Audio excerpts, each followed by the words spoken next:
I call to order this City Lawton Transit Trust Agenda meeting for March 26th, 2024. Item number 1, consider approving the minutes of the March 12th, 2024 Transit Trust meeting. Mayor Pro Tem. Can I call the roll, please? Sure. Hankins. Harris. Chapman. Gill.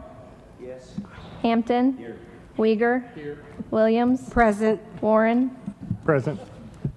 Now, we move on to item number 1. Consider approving the minutes of the March 12th, 2024 Transit Trust meeting. I move we accept the minutes. I have a motion. Do I see a second? Second. I have a second. Call the roll, please. Or vote. Harris. Chapman. Gill. Yes. Hampton. Uyghur. Yes. Williams. Yes. Warren. Hankins.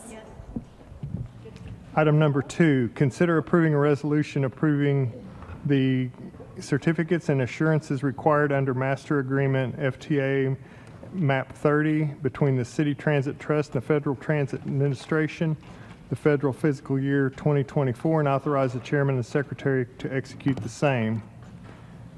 Charlotte. You get me today instead of Ryan.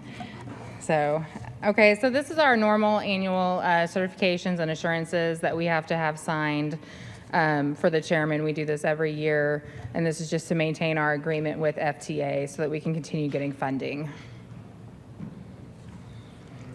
Are there any questions or comments from council? If not, I'd accept a motion. Got a motion to approve and a second. Call the roll.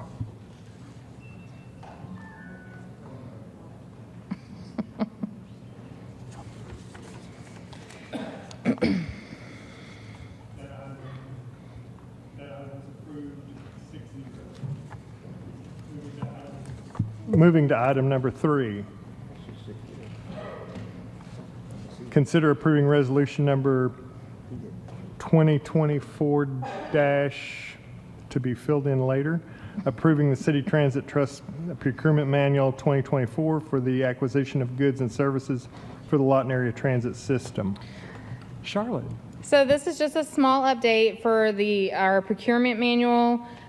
We had some guidance from FTA and a third-party consultant that we needed to increase our purchase threshold for the micro purchases. It was $3,000, and we're moving that to $10,000 for micro purchases, and that's in accordance with the federal regulations, and it will help us be able to get equipment and materials needed at a better discount. Any comments or questions from the council? Seeing none, I would entertain a motion. So moved. I have a motion to approve the resolution and a second. Please vote. Are you voting? Yeah, okay. Oh, you got Jelly's. new people. That item was approved 8-0. I would accept a motion to adjourn. So moved. Second. Have a motion to adjourn and a second. Call the roll, please, or vote. Hampton. Yes. Uyghur. Williams. Yes. Warren. Yes. Hankins. Harris. Yes. Chapman. Gill. Yes.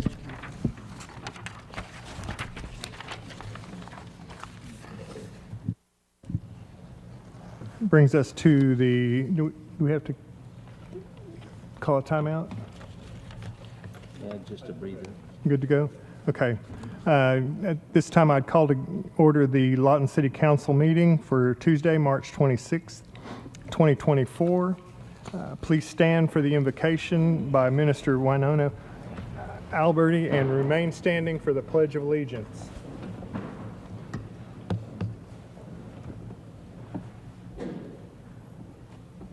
Father, we come before you over this day, Father. When your word is, you say you give mercy every single day. Your mercy fails not. Your compassion fails not, Father. And we say, great is our faithfulness. When we come on today, we're going to use the joy of our salvation, Father. We thank you for how you keep us, Father. Father, I lift up our Mary at this time, Father. We thank you for keeping him and sustaining Father. We thank you for the blood and cover him at this power, Father. Father, give him wisdom and knowledge on what he needs to do, Father. And so we lift up our councilman, Mayor Pro Tem, Lord. We lift up our councilwoman, Shereen Williams, Father. We lift up Mary Ann Chapman, Lenny Chapman, Mary Ann Hammond, forgive me, before you, Father. We lift up the councilmen Harris and Gill and Hampton, and all that you have designed and created for such a time as this, Father. You bring them together, you unify together, Father. While they was yet in the room, you had already called them, Father. We thank you for our city clerk office, Father. We thank you for Don Williams, Father. We thank you for our fire department and the police department, Father. Thank you for keeping them safe, Father. Give them wisdom and knowledge when it comes to things that activity happen on the street, Father. And then we thank you for the Deputy Burke, Father. We thank you for our city attorney, Father. Tim Wilson, Father. We thank you for our city manager, John Radley, Father. Then we thank you for Tammy Huffman. We thank you for Tiffany Veteran, Father. We thank you for all that they do in this city, Father. Father, give them wisdom and give them knowledge, Father. And even if they disagree, Father, the love that they have for one another, Father, let them look forward to this constituent for them that's here, Father. Let them have this place where it's a better place, which you have called the city to be, Father. We thank you because we love you. We thank you because you love us, Father. And I take this city council meeting, and Father, let it go according to your divine will and purpose, Father. And if they come to a situation, Father, where the task may be hard, Father, let them know they can always come to you. You say you give them mercy every day, Father. They can just step out of that because they cast your care on you because you care for them so much, Father. And so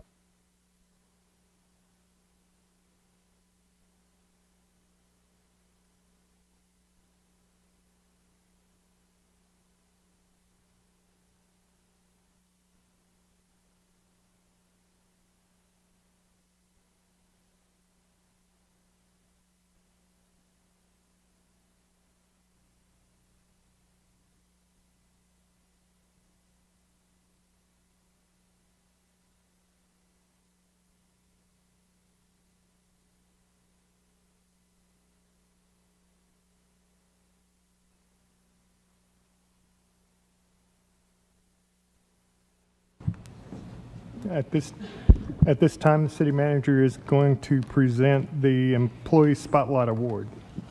Good afternoon, everyone. Today we are recognizing Lisa Dossie. Lisa, would you come on down, please?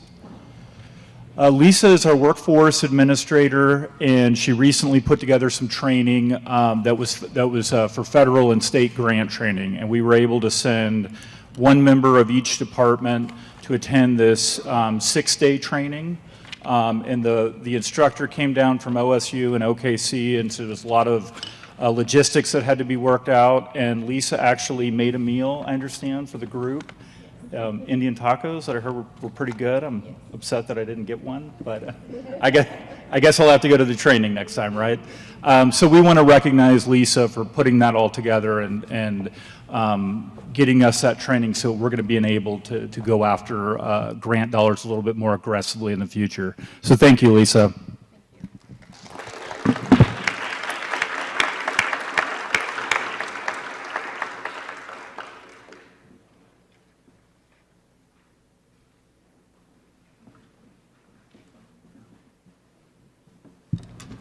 Would you call roll for council, please? Yes, sir. Hankins. Harris. Chapman. Gill. Here. Hampton. Uyghur. Williams. Present. Warren. Present.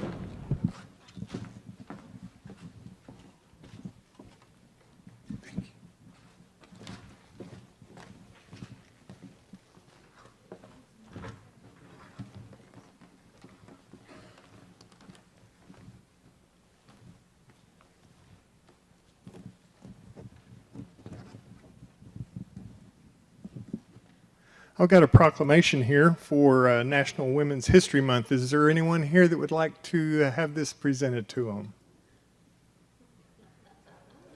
Who might that Mayor be? Pro Tem. I thought there might be a contingent. Mayor Pro Tem. I just want you to know that the group that you have in front of you are women of STEM in Lawton. Well, we're the wrong group. Yeah, we the wrong one. We're,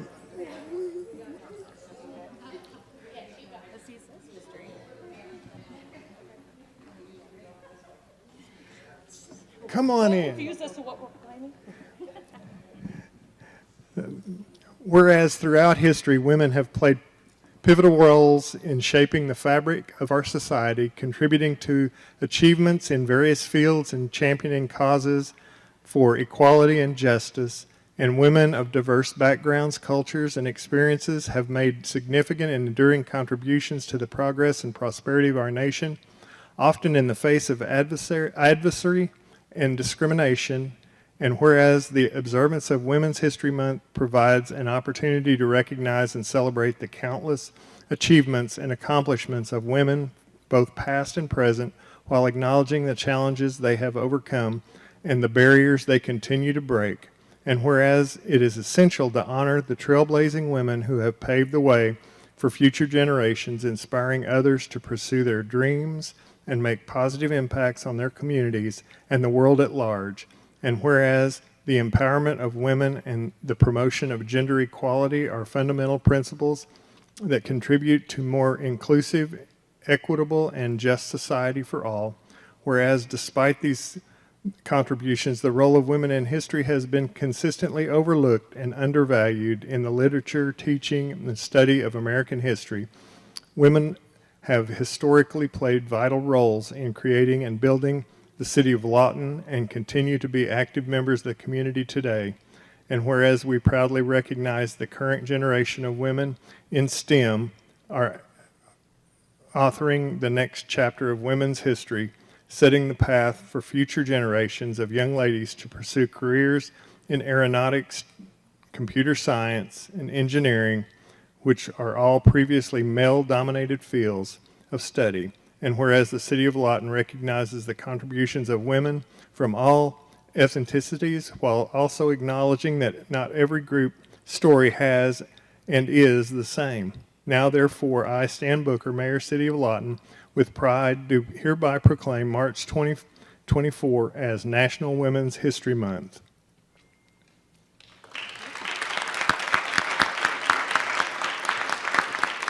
Who wants to speak? Is there anybody reaching for a microphone here? Just want to thank everyone and all of these ladies up here. There are others that couldn't make it, but we all work hard in making sure that not just our young people, but especially our girls, grooming them to be able to see themselves in positions that are STEM related careers, and encouraging them at a young age to step in, and they can do it. And just thank everyone for everything that you guys do in the community, and thank you all for supporting us. Who can I present this to?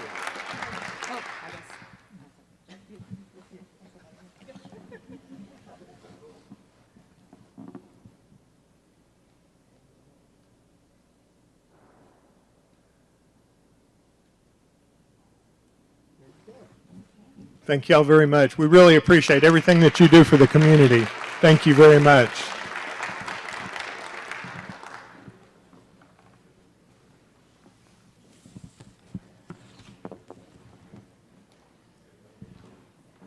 Mayor's Commission on the Status of Women. Haven't seen y'all in a while. We were so excited I know. that we crashed somebody else's And, party. and that's a good thing.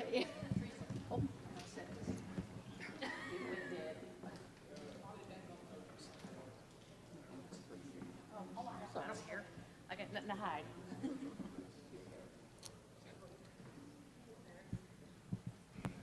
Okay, here we go. Whereas in the month of March, the City of Lawton proudly commemorates Women's History Month, acknowledging the remarkable achievements of women within our community, and whereas since its establishment in 1989, the Mayor's Commission on the Status of Women has been a beacon of exemplary dedication, working for the good of people and speaking up for the welfare of all women, and whereas the purpose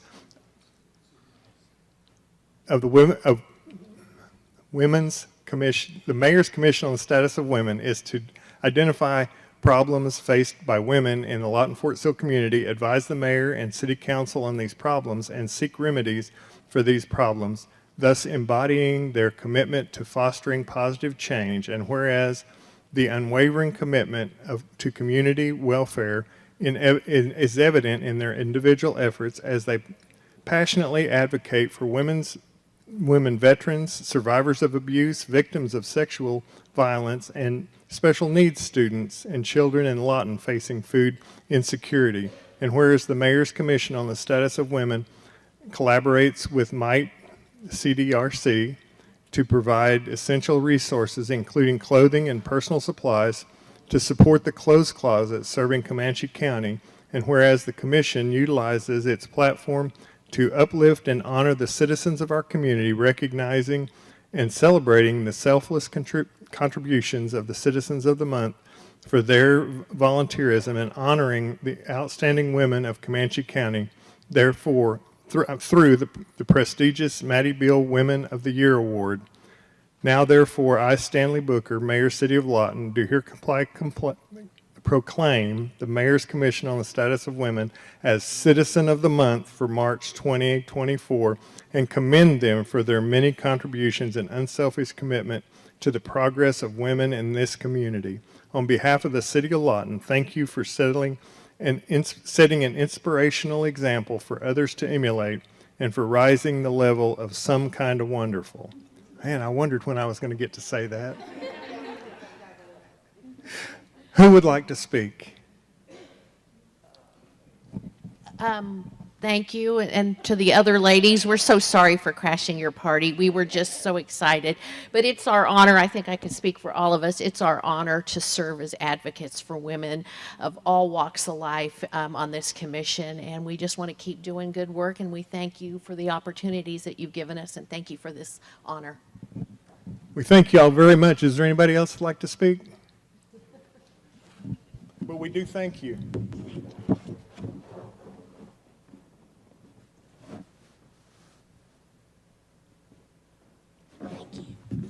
There you go.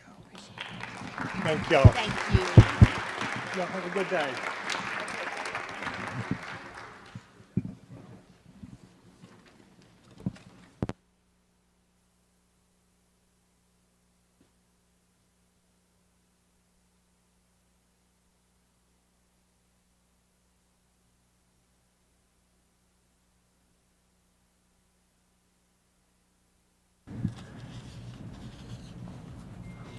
That brings us to audience participation. Anyone? Here we got reports, right? Reports. Mayor, council reports. Oh, I'm sorry. Reports. Who's got a report from, let's start down on this end. Yeah, Colonel.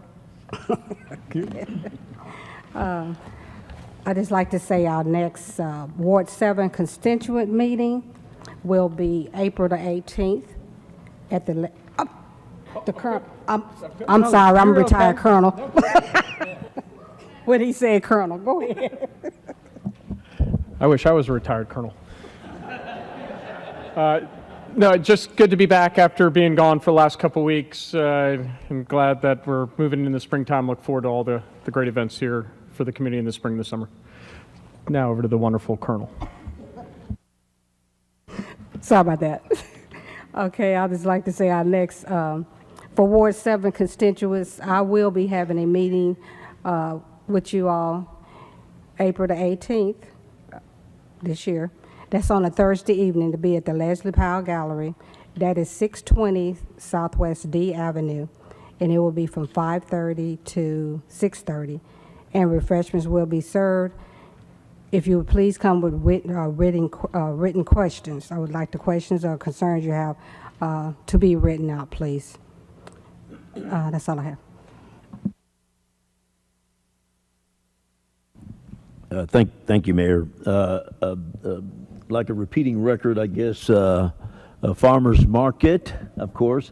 I had an opportunity to go down there. They've got fresh vegetables, and it's a good place for people to just get out and mingle with each other. Also, the open streets is coming in, and I want to make sure that everybody kind of puts that on your calendar. It's going to be a big event. We're back again after the hiatus from COVID. Healthy activities for kids, and this time with a lot of added extra events. So come out and play in the streets. And then, of course, I wanted to mention the Trash Off is coming up on the 6th of April. So if you need to get, I think old tires laying around are a big one. But put that on your calendar also. It's Saturday the 6th. Thank you, Mayor. Pro Tem. Mr. Gill. Welcome everyone here today.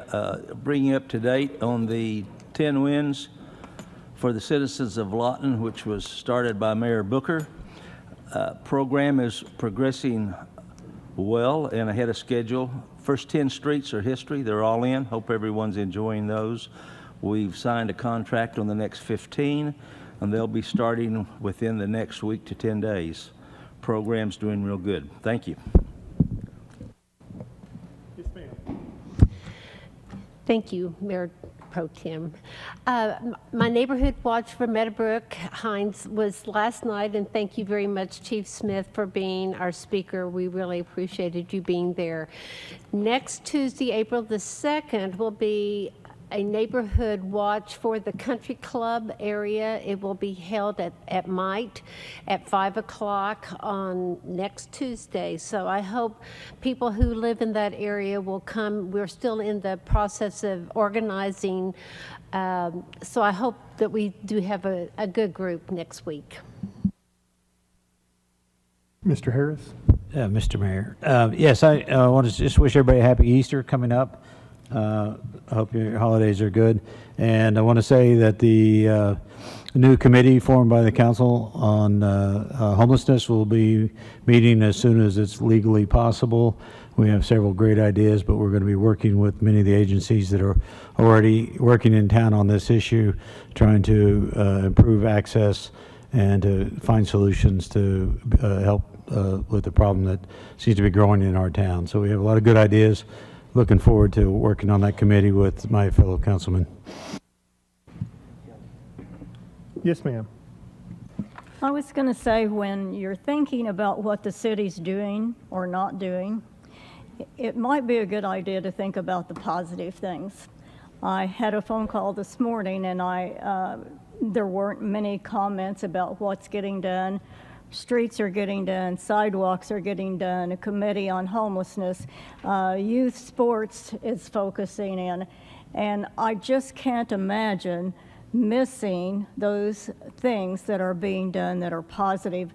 And I think if we have some positive energy going, that helps the city, and it helps us grow, look better, be better, because really it's not just up to the council, it's up to the citizens. So, and I'll be quiet now. Thank you. Mr. City Manager, do you have anything?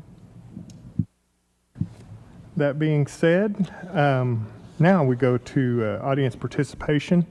Anyone having an item of business to present to the City Council that does not appear on the agenda, please come forward at this time. The Mayor and Council will receive comments from audience members. Council may recommend to the individual or group as to what action they should take, i.e. refer to the situation to a particular department head. Each speaker will have a 3-minute time limit. Each topic will have a 9-minute time limit. The audience participation will be limited to 30 minutes in total. I've got a few requests here. Who would like to speak? Yes, ma'am. Yes.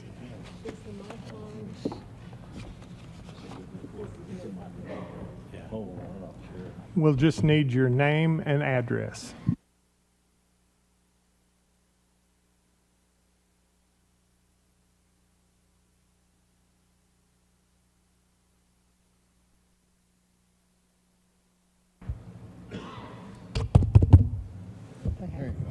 All right, my name is Elizabeth Dunn. I live at 7010 Southwest Winchester Avenue, Lawton, Oklahoma.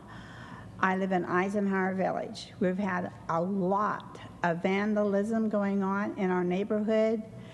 I've called the police officers. Sometimes they want to come out, sometimes they don't show up.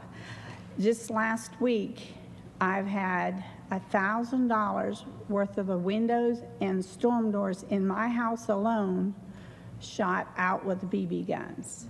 Another lady had hers windows shot out with a BB gun. It's a continuous thing. In the last 9 months, I've had to replace 2 other windows, and now I'm stuck doing these windows again. Between my house and my neighbor's house, there's a drainage ditch. I was told when I moved there, it's not a walkway, it's not a playground, no bicycles, no skateboards, no nothing. That has not happened. Constantly, the kids are up and down there, they're climbing over our fences. It's running amok, that's my words. So I really would like something done with that drainage ditch, whether it could be fenced off in such a way that the water could still flow, but the kids cannot go down there or come up there. That's my gripe. Well, thank you for bringing that to us. If you'll go right down here to the city manager who give you a card, and you can contact him, and he will put you in contact with the proper people. Thank you very much.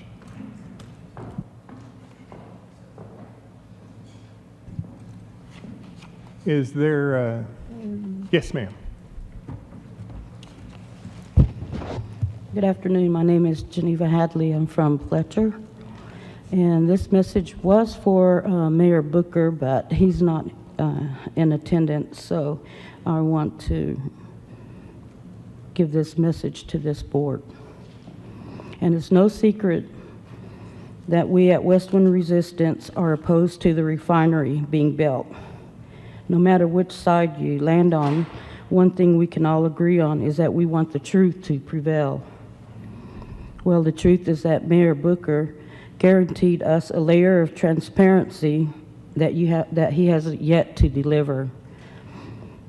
He went on Magic 95 and did an interview on January 24th of this year and said that he would schedule a meeting with ODEC without Westwind present so that the citizens could have our concerns addressed by the people he claims will be regulating Westwind.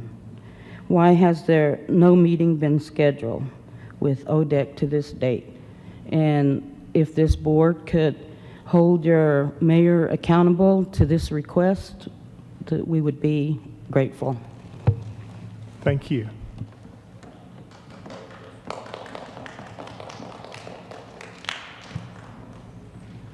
Who would like to speak next? Yes, sir.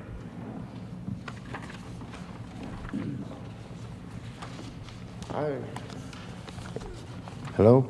I have 2 questions. I need your name and your address. Joe Solis, 4205 Park Avenue.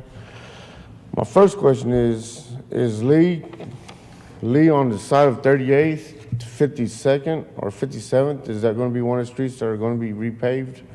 Because each time y'all go over there and y'all fix it, all that stuff comes out, then the street cleaners come over, and they just knock out all that asphalt, and it's just a big mess over there, especially when it gets cold and it rains. That's my first question.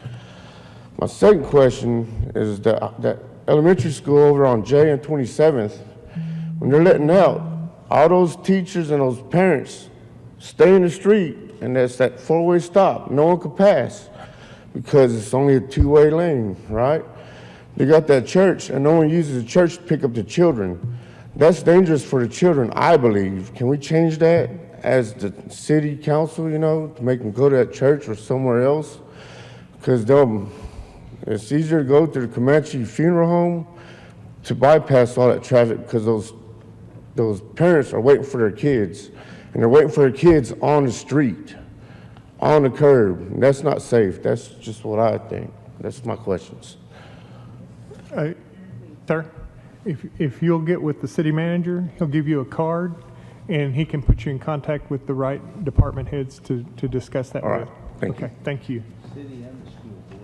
Yeah, that'll be two different groups.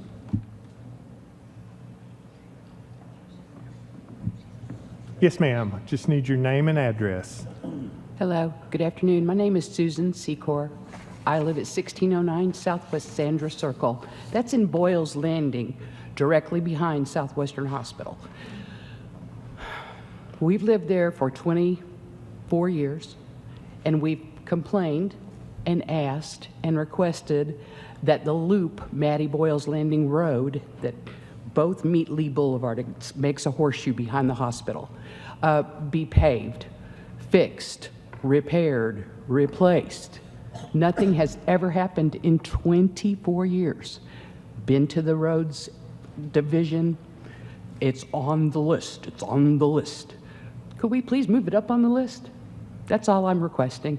I love what you all have been doing here of late. I think the council and the mayor have done a wonderful job leading this city. There are many, many positive things happening here, but it would really be nice if I didn't have to get new tires and new alignments every few months. Thank you. Thank you, ma'am. Yes. Hi, yeah, my name is Jacqueline Shelton. I'm actually from Oklahoma City, and word has gotten out what is going on here with this Westwind Refineries shady business. As we stand here on stolen indigenous land, I implore the city of Lawton to fall in line with what Mayor Stan Booker has recommended in January of having a town hall announced at least 2 weeks in advance with the citizens of Oklahoma, with the citizens and the Oklahoma Department of Environmental Quality without Westwind Refinery's influence. The state of Oklahoma can no longer continue to harm indigenous people using industrial expansion. Tribal sovereignty must be respected, and the Lawton City Council should defer Westwind from further activity until free, prior, and informed consent is honored between the city council members and the citizens. Thank you.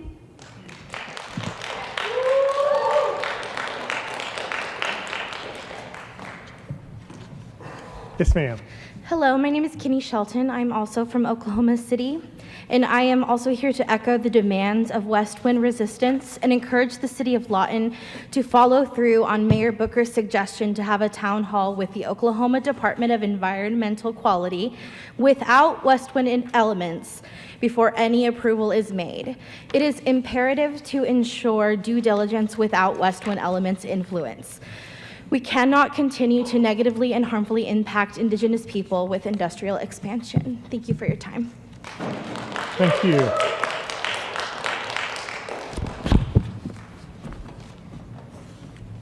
Is there anyone else that would like to participate in public participation?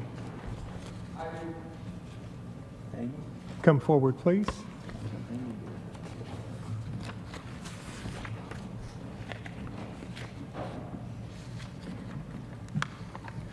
My name is Dwight Caldwell, and I've been affiliated with Lawton over 20 years. I stay at Now Country Club Apartments, and before that, I stayed at Crosby Park.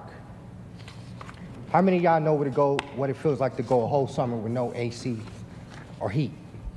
I do. I called the city. They said, you may need to get a lawyer. That's what I was told when I called the city to report. I called Channel 7, no one showed up. So I'm here as the silent minority. There's no city code for AC. That doesn't make sense to me. I don't see, that's like, it's hot here in Oklahoma. We need AC. It's one in place for the heat. But this summer, if my AC go out, I don't want to buy window units again. When I pay my rent, I want to get everything that I paid for, because I paid them people over $10,000 for nothing. And that's all I have to say. But I know I wasn't the only one, but finally now maybe someone will listen. Thanks. Thank you.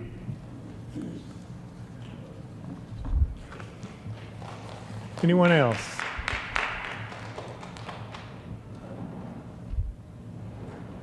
Seeing no one, we'll move to the consent agenda. The consent agenda is presented. The following items are considered to be routine by the City Council and will be enacted in one motion. Should discussion of any desired item, that item will be removed from the consent agenda prior to action and considered separately. I want to pull number 23. Are there any others?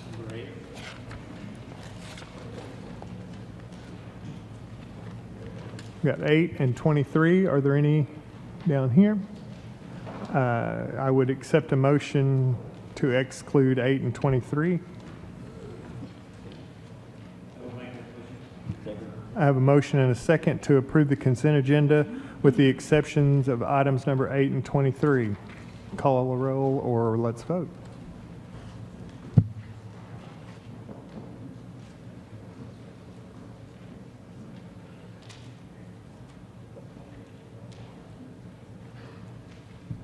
That item was approved, 8-0. Item number 8. Do we have Josh?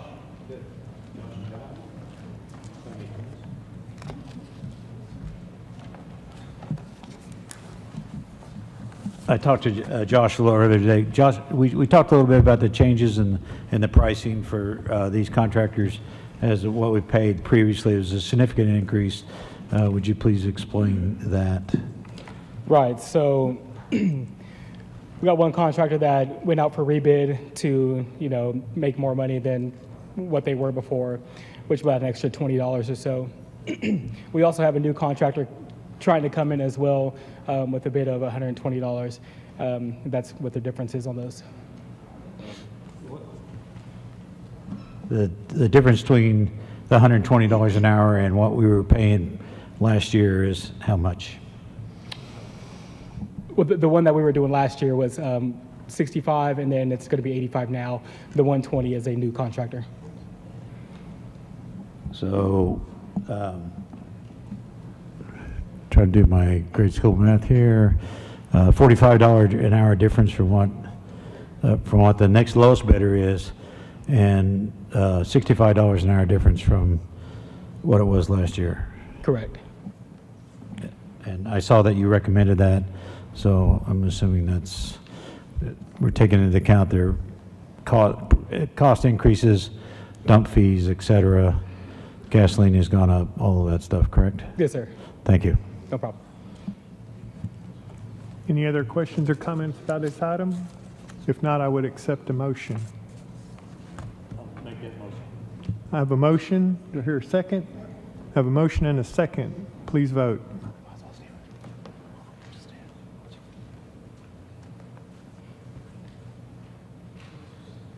That item was approved 8-0. Item number 23.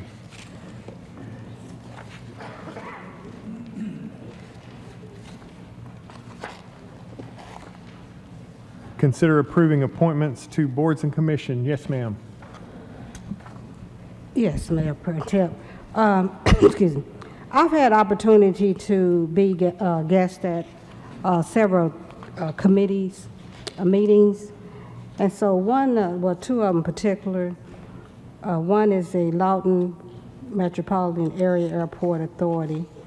There are things that's going on at the airport and also the fire department that's affecting my ward. So I'm just asking to be on this board so that I can stay informed, and that is in my ward. Also, the Race Relations Committee. I would like to become a member of this committee because I have a lot of great ideas that I can bring to this committee from my previous experience. Thank you. We'll pass that on to the mayor, and Those are his nominations to be made. yeah, those are the mayor's nominations. So I will give him that information, and if Mayor Pro Tem, are we taking no action then on? well, that was going to be my question. Do we need to just table this, or do we need to? I'm thinking we probably should pass it and approve these and come back, because some of these probably need the members to be able to meet.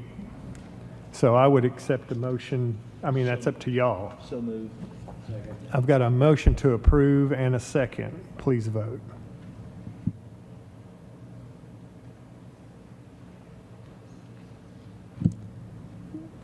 That item passed 8-0. That brings us to item number 24, unfinished business. Adopt a resolution declaring the structures located at 815 Northwest 35th Street and 2809 Southwest J Avenue to be dilapidated pursuant to sections 6-5-1 Lawton City Code, ordering the owner to abate the nuisance, authorizing summary abatement, and authorizing the city attorney to commence legal action in district court to abate the nuisance. Yes, sir. Thank you, Mayor and Council. We have 815 Northwest 35th Street. Staff actually recommends that we take no further action as they have pulled a remodel permit and are starting their process of getting this property taken care of.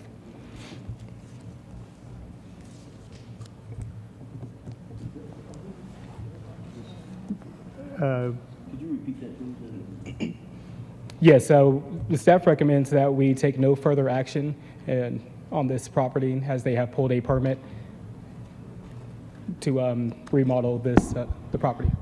Josh, have they dealt with the trash on the property? Yes, they did.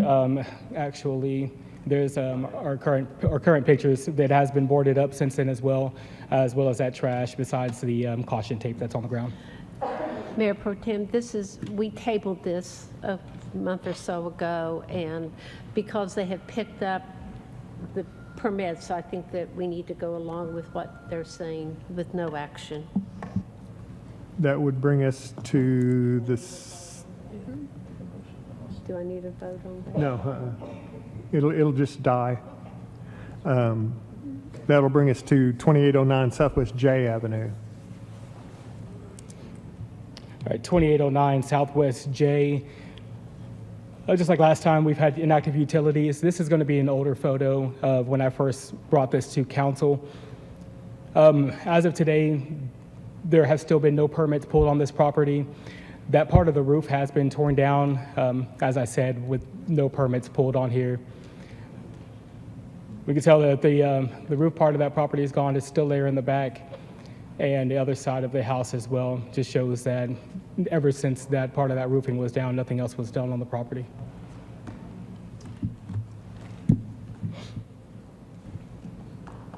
What's the pleasure of the council?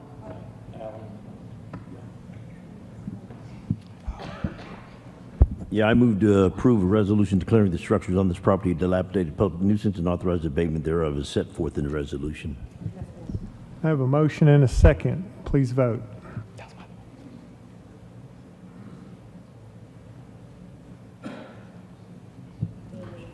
That item was approved 8-0. That brings us to business items.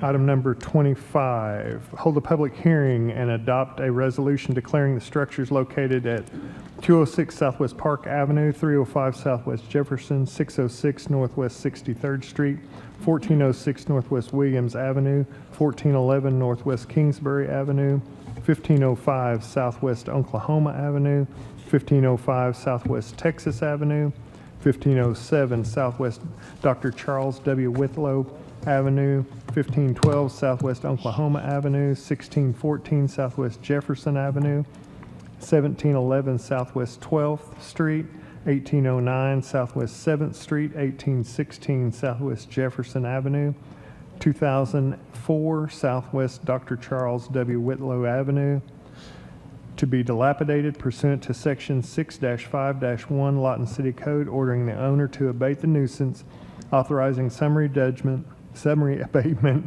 and authorizing the city attorney to commence legal action in district court to abate the nuisance. Thought I'd skip a few steps there. Our first property, 206 Southwest Park Avenue, has inactive utilities since 2019. There are no current permits on this property. As you can tell, it is boarded up. Vagrants are always in and out of this property, so it's getting boarded up and unboarded from time to time. You see, we do have some trim damage, a little bit of roof damage, busted out windows. It is boarded up from the inside. Have some butt rot. More roof damage. I believe on this property as well, this got a little divot in the roof. You can kind of tell by the picture. More towards the back of the property, siding damage, holes in the siding. Right there, big hole in that concrete. It's not necessarily accessory structure, it's more kind of like an add-on to the back of there. We do have an accessory structure back here in the back of the property that is open and the roof of this part falling in. More siding damage. We have graffiti on the back structure, or accessory structure. This property was posted March 13th, 2024. Any questions? Seeing no questions from council, I would open the public hearing. Anyone having needing to discuss 2006 Southwest Park Avenue, please come forward and be heard. Seeing no one, I'll close the public hearing. What's the pleasure of the council? Mayor Pro Tem, I move to approve a resolution declaring the structures on this property dilapidated public nuisance and authorize the abatement thereof as set forth in the resolution. I have a motion. 206. We keep saying 2006. Have a motion and a second for 206 Southwest Park Avenue. Please vote. Williams? Yes. Warren? Yes. Hankins? Harris? Chapman? Gill? Hampton? Uyghur? That item passed 8-0. That brings us to property located at 305 Southwest Jefferson. 305 Southwest Jefferson, inactive utilities since 2014. No current permits on this property. As you see right here on the top right of this house, there's no roof. To the left side of the property, we've got siding damage. The windows and the doors are boarded up. The side of the property, more siding damage. We have a back door that was kicked in. More towards the back of the house, boarded off the window. And we've got more busted out windows over here on the other side of the house. And some siding damage. We have an accessory structure, garage. Towards the bottom of this, the side of this structure, it actually does bow out, as well as the paint siding and the unsecured back door as well. That tarp over it, and the old school big screen TV in the back. This property was posted on March 13, 2024. Any questions? Seeing no questions from council, I'd open a public hearing. Anyone wishing to speak on the property located at 305 Southwest Jefferson Avenue, please come forward and be heard.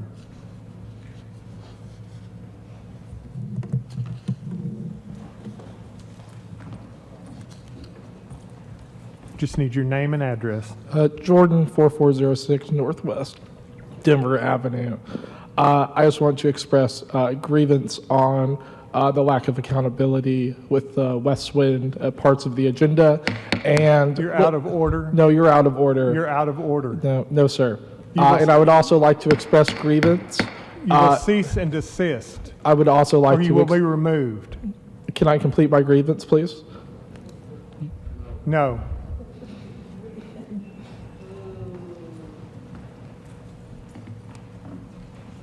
Anyone having the need to discuss the property located at 305 Southwest Jefferson Avenue, please come forward and be heard. Seeing no one, I'll close the public hearing. Council, what is your desire? Move to approve a resolution declaring the structure on the property a dilapidated public nuisance and authorize the abatement thereof as set forth in the resolution. I've got a motion. Do I have a second? Second. And a second. Call the roll, please. Warren. Hankins. Harris. Chapman. Gill. Hampton. Uyghur. Williams. Yes. That brings us to property located at 606 Northwest 63rd Street. Yes, sir. At 606 Northwest 63rd Street, there's no utilities found on this property and no active permits on it as well. Right there to the top right of the, we've got missing soffits, missing siding. Right there to the right, it actually goes through towards the attic area. The view from the side as well shows the trim and siding damage. On the side, we have more siding damage, as well as soffits coming down and trim damage. On the other side of the property, as you can see, more siding damage as well as a hole right there, more in towards that beige spot. That goes all the way down towards this side as well that has more soffit, missing soffits.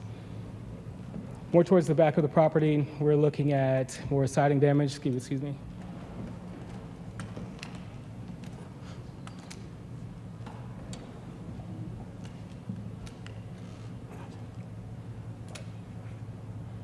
Thank you, sir. Sorry about that. More siding damage towards the back of the property. Same deal over here as well. As you see towards the left side, we have siding hanging down. What's moving more towards the front of the property, you can actually see the building tearing away from itself. Property was posted on March 13th, 2024. Any questions? Are there any questions from the council? Seeing none, I'll open a public hearing on the property located at 606 Northwest 63rd Street. Anyone wishing to speak on this property, please come forward. I just need your name and address. Yeah, my name is James Bloomer. I reside at 5324 Northwest Rotherwood. Yeah, I've had that about 24 years, and I put a new roof on it about 8 months ago, and I got busy, and I was in the process of tearing that front part, that porch down, and putting new siding around it and cleaning everything up. I was just wondering, could I pull a permit on it? Is that what you do? That would be the next step, the best step to go, regardless of what you want to do with it, would be to get with these gentlemen that are behind you, and they can get you either a remodel permit or a demo permit, whichever way you wanted to go, and they can fix you up. They'll make sure that you're making progress, and as long as you're making progress, they're gonna keep you working. Yeah, because the electric's been on it for 24 years. You know, I've had electric on for 24 years, utility, not water. or gas. They'll take care of you. Okay. Even more than likely, it's going to be put on the D&D. I'm just guessing, but if they do that, as long as you get a permit, you're going to be okay. Okay, yeah, to give me some time to.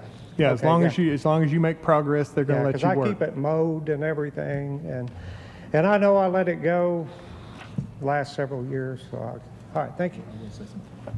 I do want to say something to the citizen. If it goes on if it's declared dilapidated, you will have to get a permit. It could be either a renovation or a demolition permit, but you have to make substantial progress.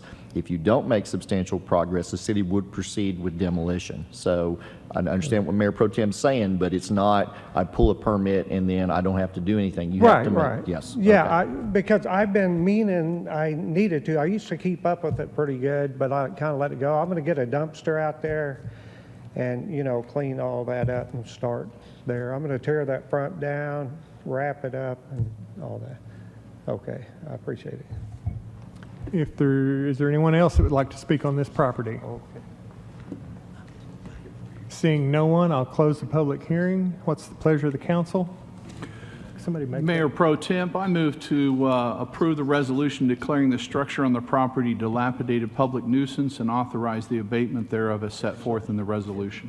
I've got a motion. Do I hear a second? Have a motion and a second. Please vote or call a roll. Hankins, Harris, Chapman, Gill, Hampton, Uyghur. Williams. Yes. Warren. It brings us to the property located at 1406 Northwest Williams Avenue. Yes, sir. 1406 Northwest Williams Avenue.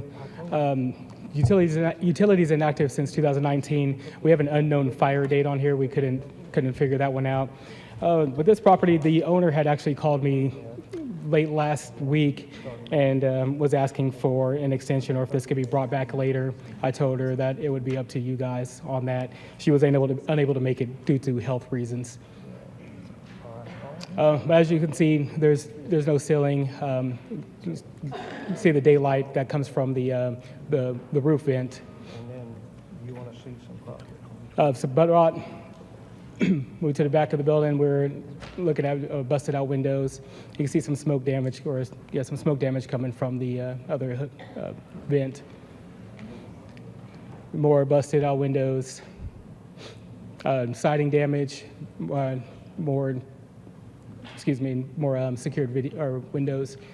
Here's the roof vent from the front of the house. We're seeing most of the smoke damage, as well as the front side over here as well, and a view from the inside for where most of the fire had taken place. Posted on this property March 13th, 2024. Any questions? Josh, is this the one you told me you would rather delay? Correct. Thank you. Seeing no other questions from council, open the public hearing. Anyone having a comment or question about 1406 Northwest Williams Avenue, please come forward and be heard.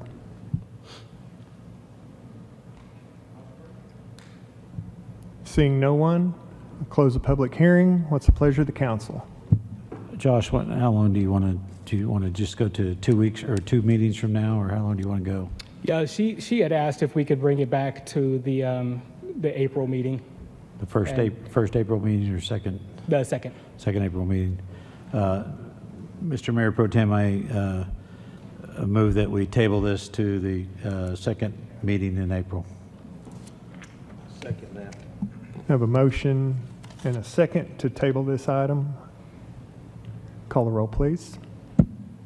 Harris. Yes. Chapman. Gill. Yes. Hampton. Uyghur. Williams. Yes. Warren. Hankins. That item passed 8-0. Brings us to the property located at 1411 Northwest Kingsbury Avenue. Yes, sir. All right, 1411 Northwest Kingsbury Avenue, inactive utilities since 2023, the fire date of December 11, 2023.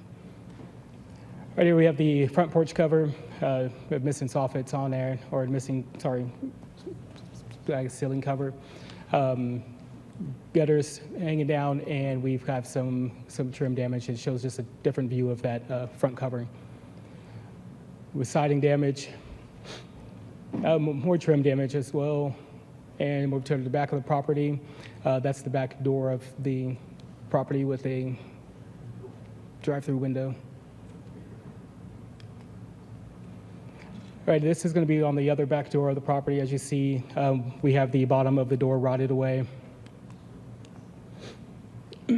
and holes down in the foundation. More siding damage, boarded up windows. Posted on this property March 13, 2024. This owner had actually contacted me as well, as he was unable to make it. I would let him know that I would let you all know. Any questions? Seeing no questions from council. Mr. Mayor, so what was his request, Josh? He just wants more time on it. He wants more time to sell it, pretty much. Okay. Seeing no further questions, I'll open a public hearing on the property located at 1411 Northwest Kingsbury Avenue. Anyone desiring to speak on this property, please come forward. Seeing no one, I'll close the public hearing. What's the pleasure of the council? Mr. Mayor Pro Tem, I move to approve a resolution declaring the structure on the property a dilapidated public nuisance and authorize the abatement thereof as set forth in the resolution. Got a motion and a second. Call the roll, please. Chapman? Gill? Hampton?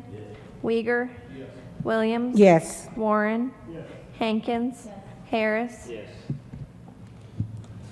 That brings us to property located at 1505 Southwest Oklahoma Avenue. Yes, sir. 1505 Southwest Oklahoma Avenue. Inactive utilities since 2007. No current permits on this property. This property has been a big nuisance to us for quite some years now, with vagrants in and out, constantly having to clean up debris every couple months. As you see, we do have some siding damage as well as roofing damage. View from inside of the house. I'm going to take back my statement from earlier about the debris constant cleaning up. That's going to be on a different one. Like I said, we do have a roof damage, more siding damage, as well as on the other side of the house. This one's actually just a big hole going through. From the view from the back of the house, as you see, there's not much roofing there, siding damage, busted out windows. This right here was the back portion of a carport that has been torn apart, as well as the actual carport with all the rotting wood, and just a bigger view of that. Posted on this property March 13, 2024. Any questions? Seeing no questions from council, I'll open a public hearing on property located at 1505 Southwest Oklahoma Avenue. Anyone wishing to speak on this property, please come forward. Seeing no one, I'll close the public hearing. What's the pleasure of the council? Move to approve a resolution declaring the structures on the property dilapidated, public nuisance, and authorize the abatement thereof as set forth in the resolution. We've got a motion. Do I hear a second? We have a motion and a second. Call the roll, please. Gill? Yes. Hampton? Yes. Uyghur? Williams? Yes. Warren? Yes. Hankins? Harris? Chapman? That item was approved 8-0. Brings us to the property located at 1505 Southwest Texas Avenue. Yes, sir. 1505 Southwest Texas Avenue. No utilities, inactive utilities since 2006. No current permits on this property. Right here, we're looking more towards the trim and the roof. A little damage on there. And on the right portion of the roof, you can see there's actually more damage, as well as from the back of the house, soffits and roof damage. Moving towards the west part of the house, you can actually see the hole in the roof and your broken windows and siding damage. View from the front, broken windows. This property does stay boarded up. Vagrants get in pretty often unboarding, but they have a problem with that every time. Posted on this property March 13, 2024. Any questions? Seeing no questions from council, I'll open a public hearing on the property located at 1505 Southwest Texas Avenue. Anyone wishing to speak on this property, please come forward.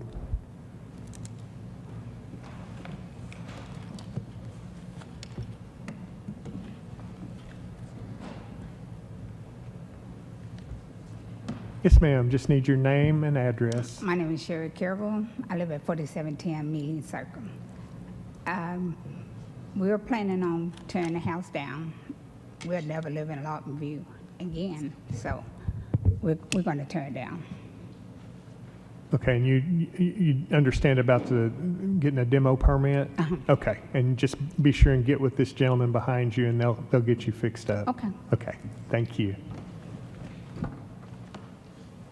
Anyone else wishing to speak on this property? Seeing no one, I'll close the public hearing. What's the pleasure of the council?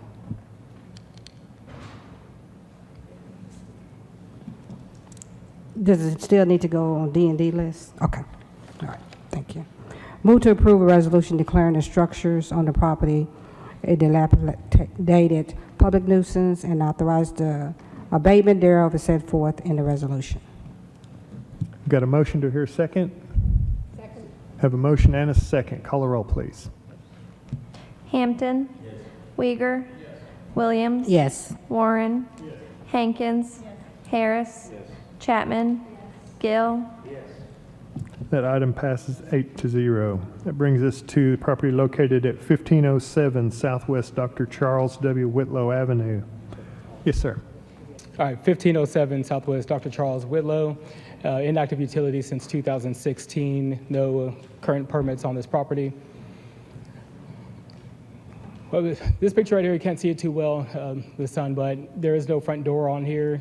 You can actually kind of see through the roof of the ceiling see sunlight through it. Better view from a little bit up closer where you can see the sunlight coming through.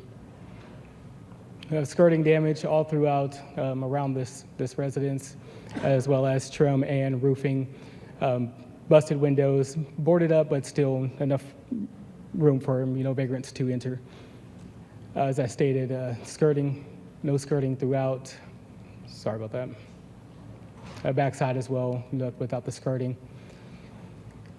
The backside of the house, we also have busted windows, as well as that back door, which is one of those flimsy, very rotted back doors on it. And as I stated earlier about the skirting. Posted on this property March 13th, 2024. Any questions? Seeing no questions from council, I'll open a public hearing on property located at 1507 Southwest Dr. Charles Whitlow. Anyone wishing to speak on this property, please come forward. Yes, sir. Just need your name and address. Yes, my name is Casey Carr. I live at 6210 Northwest Chestnut Lane here in Lawton, Oklahoma. I just acquired this property. It's been in my family over 40 years. I just acquired it March 16th, I believe, of last year. Well, I had a son born March 3rd, my first son. So I'm trying to juggle a lot. I'm in the process of getting it renovated and everything fixed up. Like I said, I just acquired it. So, in the same time, my first year with my first son. So had a lot going on. I'm kind of having a delayed start. Lost my mother on the 13th of last month. So it's just, a lot of obstacles in the way, but it's definitely something that we're going to fix. I need to be pointed in the direction of who I speak with to obviously get an extension, or I've been trying to listen and kind of see, the process of permits or what I need. So we definitely do not want it torn down. So. Well, the process again is basically speak with this gentleman behind you, but you can come and get a remodel permit, and as long as you make headway, and like was said earlier, you can't just get a permit and hope for the best. You're going to have to be doing what they tell you that needs to be done. Yes, sir. And as long as you make headway at that, they'll let you continue to work. But at any point in there where you don't make headway, they will go ahead and demo the house. So. Yes, sir. What about utilities? Should I turn those on as soon as possible? Would that help? I'll speak with this gentleman. They'll let you know. They'll give you a list of everything that you need to know. Thank you very much, sir. That's all. Thank you. All right. Is there anyone else that would like to speak on this property? Seeing no one, I'll close the public hearing. What's the pleasure of the council? I have a question. Sir, what date you say you became the owner of this property? I'm sorry? What date did you become the owner? I of believe this March property? 16th. This year? Last year. No, last year. Okay. It's been just over a year. All Just right, over a year. thank you. Okay. Thank you.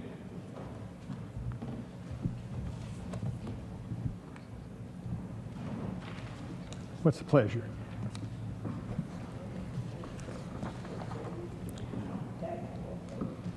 Move to approve a resolution declaring the structures on the property dilapidated public nuisance and authorize the abatement thereof set forth in the resolution. Have a motion. Do I hear a second?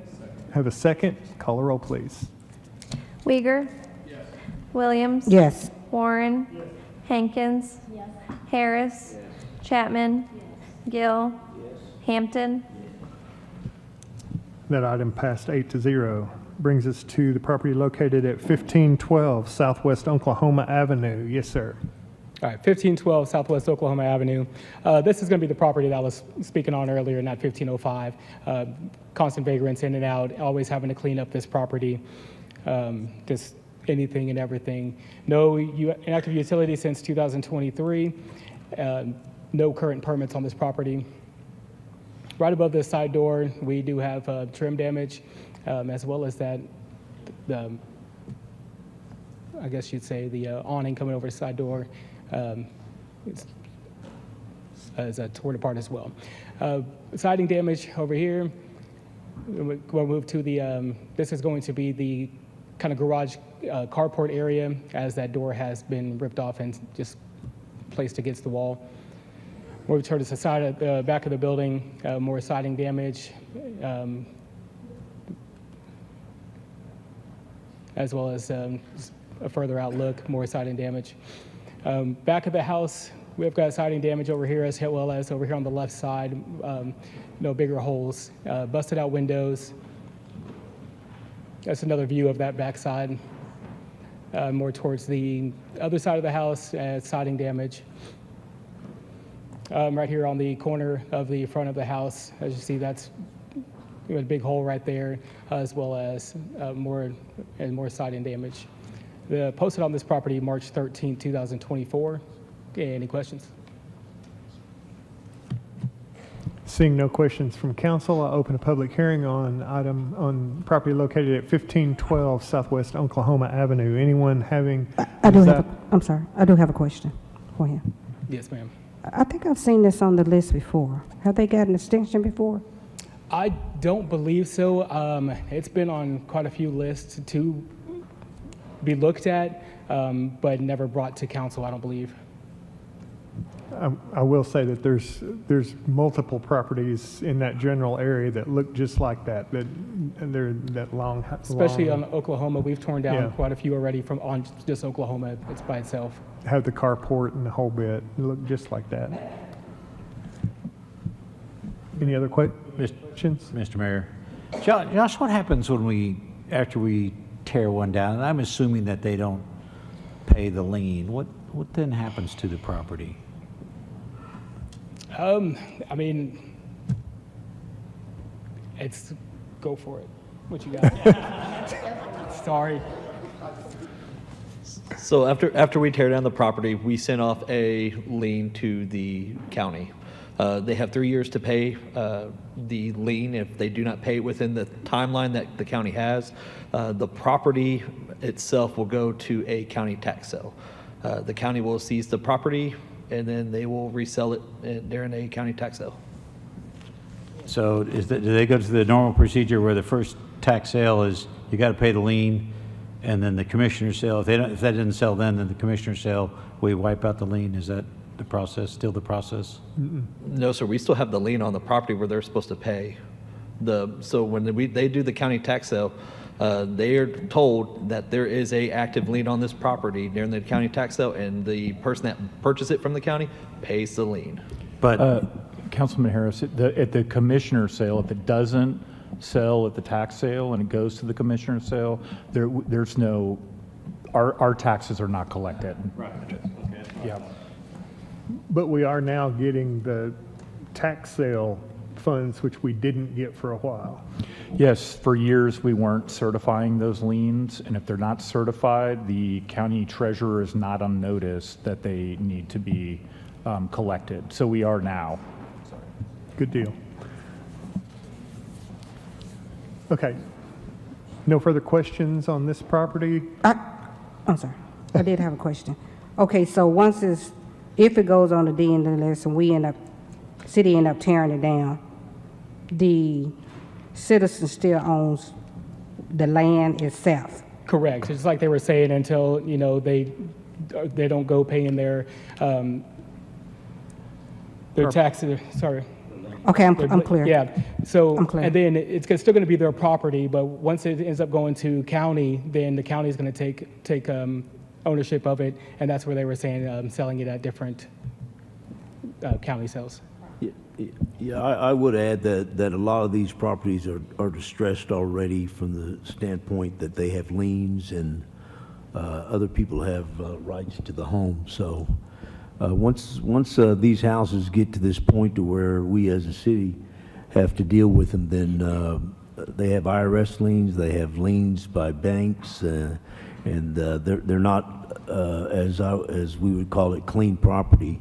So most of the time, people that have the properties don't really want to do anything with them, and they end up going to the county sales. Any other questions? I was going to make one more comment. These properties do belong to the owners for about 3 years. In other words, the people still own them for 3 years, and they can clear that. At that time, they're taken. So the owners have 3 years after it's tore down. Okay. Any other questions or comments? I think I'm getting ready to open a public hearing. I was confused there for a minute. Open a public hearing on property located at 1512 Southwest Oklahoma Avenue. Anyone having a desire to speak on that property, please come forward. Seeing no one, I close the public hearing. What's the pleasure of the council? Move to approve a resolution declaring the structure on the property dilapidated, public nuisance, and authorize the abatement thereof as set forth in the resolution. I have a motion and a second. Call the roll, please. Williams. Yes. Warren. Hankins. Harris. Chapman. Gill. Hampton. Uyghur. That brings us to the property located at 1614 Southwest Jefferson Avenue. Yes, sir. All right, 1614 Southwest Jefferson Avenue, inactive utility since 2014. I did have the daughter of the owner call me last week and yesterday as well, and she sent myself and Ms. Williams an email that I would like to give to you real quick as well.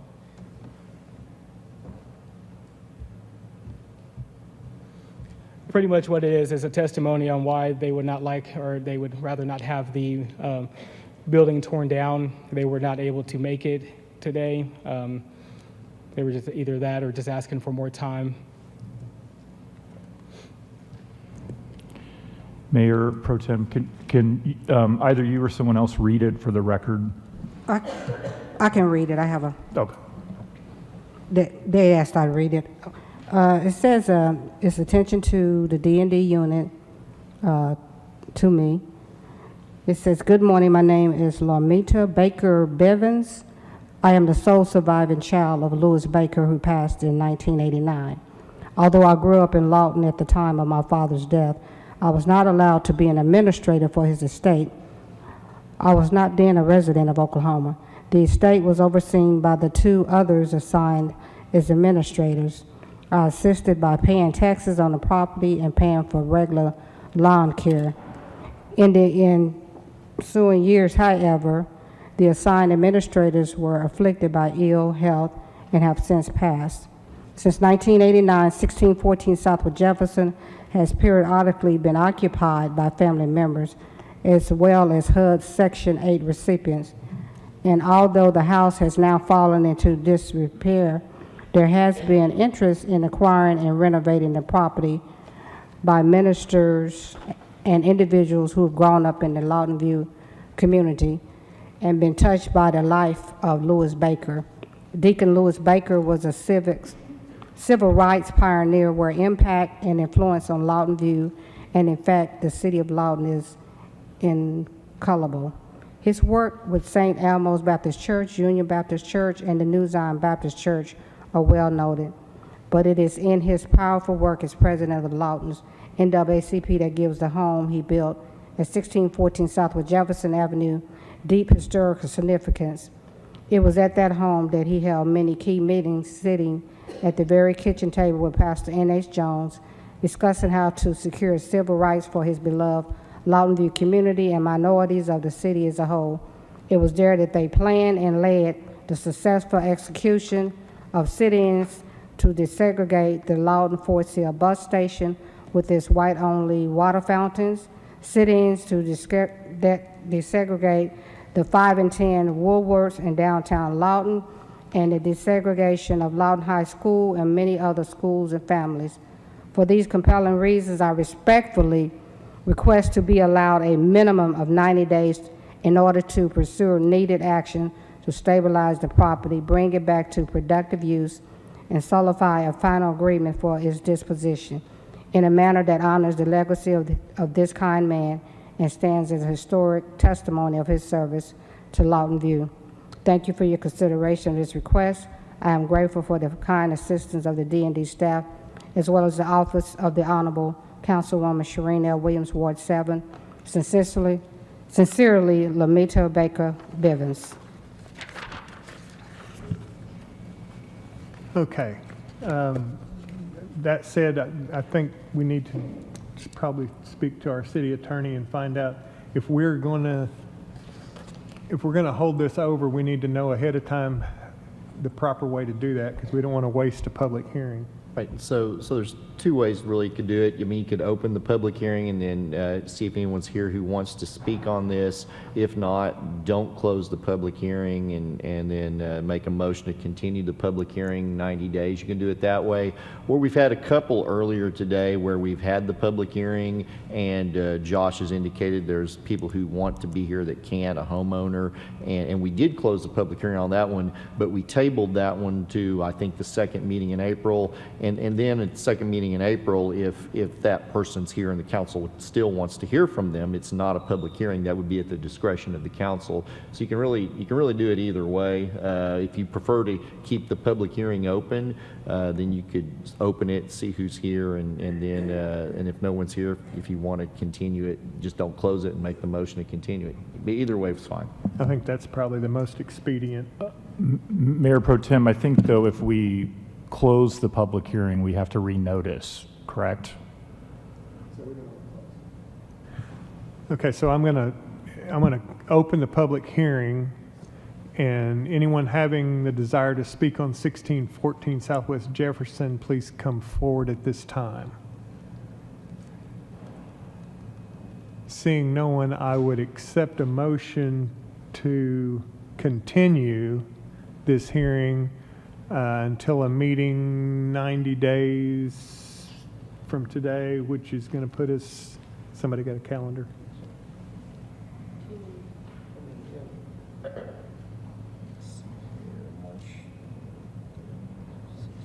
Be about, yeah, roughly the 26th, no, it'd be the 25th meeting, 25th of June. And that's not quite 90 days. I mean, if you want to go a little more, it would be like July. We can do July 8th. anything we want. We don't have to go 90 days. Here's your calendar, Randy. Yeah, we could, if somebody wants to make a motion to continue it until the first meeting in July, which would be the 9th. I motion that we continue till the first meeting in July. Got a motion, do I hear a second? Got a motion and a second to continue this public hearing. Call the roll, please. Warren. Yes. Hankins. Yes. Harris. Yes. Chapman. Gill. Yes. Hampton. Yes. Uyghur. Yes. Williams. Yes. That item passed 8-0. That brings us to property located at 1711 Southwest 12th Street. Yes, sir. 1711 Southwest 12th Street, inactive utility since 2020. No current permits on this property. This property we have boarded up windows, siding damage, more or less paint on this side. Siding damage, same side of that house as well, and just paint, siding damage. Those trees growing up through the house. We have no shingles at all on this, the roof of this property, as well as more siding damage. View from the other side, the side trim right there coming off. And your side door, roofing, awning, falling apart, very rotted wood. More towards the other side of the house, more boarded up windows, some butt rot, and a lot more siding damage, as well as trim on the back side.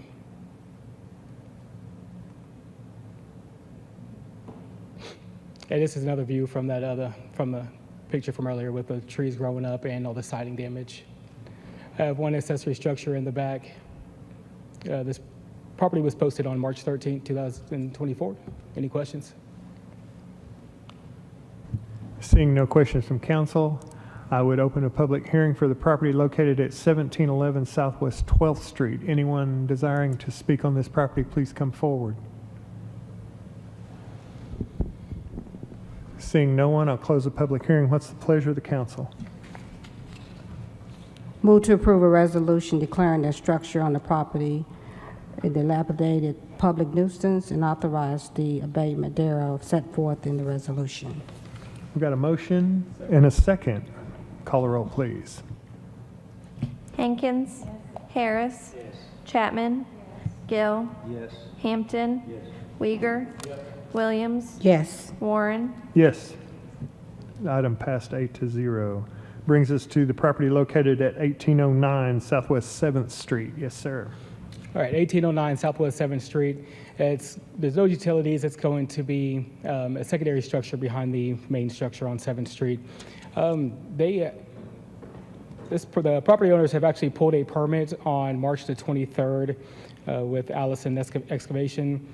So there is a current permit for demolition on this property. As we can see, we've got a lot of roof damage, as well as your side of the house missing, trimming just falling apart, or the siding just falling apart off the house, as well as all the big hole in the roof, your siding and your trim. Your siding damage, we can, looking through this right here, we can see the sunlight coming through the roof. More siding damage, and the back of the house as well with this big window coming down. And more siding. And will also be this big garage that's going to be in the back as well. That has all the siding damage. This smaller building, not sure if it's a doghouse. As you can see, the siding's rotted away on there. I posted on this property March 13th, 2024. Any questions? Seeing no questions from council, I'll open a public hearing for the property located at 1809 Southwest 7th Street. Anyone desiring to speak on this property, please come forward. Seeing no one, I'll close the public hearing. What's the pleasure of the council? Move to approve a resolution declaring the structure on the property a dilapidated public nuisance and authorize the abatement thereof as set forth in the resolution. We've got a motion and a second. Call the roll. Harris. Chapman. Gill. Hampton. Uyghur. Williams. Yes. Warren. Hankins. That item passed 8-0. It brings us to 1816 Southwest Jefferson Avenue. Yes, sir. 1816 Southwest Jefferson Avenue. No inactive utility since 2020, a fire date of March the 10th, 2020. I mean, that's pretty much it. We have just sides of the trailer missing, no windows, no doors on this part. More towards the back, a lot more of the siding missing. Back of the trailer, the whole thing's missing. Sorry about that. Another view from the other side. This is the other side of the trailer. As you see, more siding damage. No walls over here, more towards the right side. And skirting, missing skirting all around. Post on this property March 13th, 2024. Any questions? Seeing no questions from council, I'll open a public hearing on the property located at 1816 Southwest Jefferson Avenue. Anyone desiring to speak on this property, please come forward at this time.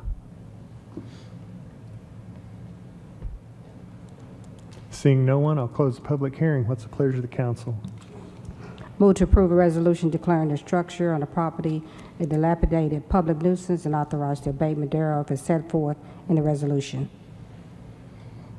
Got a motion? And a second? Call the roll, please. Hampton. Uyghur. Williams. Yes. Warren. Hankins. Harris. Chapman. Gill. That item passed 8-0.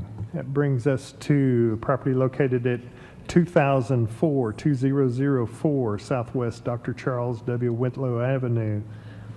Yes, sir. Sorry, Ms. Williams. 2004 Southwest Dr. Charles Whitlow, inactive utility since 2004. As you see, we do have where that skirting siding damage all throughout this property, as well as broken windows, and you can see by that sheet inside all the weather that's coming in, as well as more of the trim above. With this picture, you can really see the dip in the roof. Backside of the property with more siding damage, boarded up windows. Just rotted wood around this little accessory-ish structure. And more trim damage, side trims, siding. And another view of that other little outlet building. This right here, you can actually see the house pulling away from whatever that little extra building is right there in the back. Big space in between there, as well as the siding accessory structure. Another accessory structure here in the back that has been boarded up by boards and bricks. Posted on this property March 13, 2024. Any questions? Did you say the utilities are inactive? Correct. How long? That was from this year was the last time that they were on. This year? Yes. So they was turned off what month this year? I can probably get back with you on later on that one just to figure out the actual month, but it's just I just have 2024.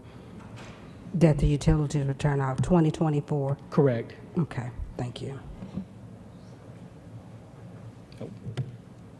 Seeing no other questions from council, open a public hearing for property located at 2004 Southwest Dr. Charles Whitlow. Anyone wishing to speak on this property, please come forward and be heard.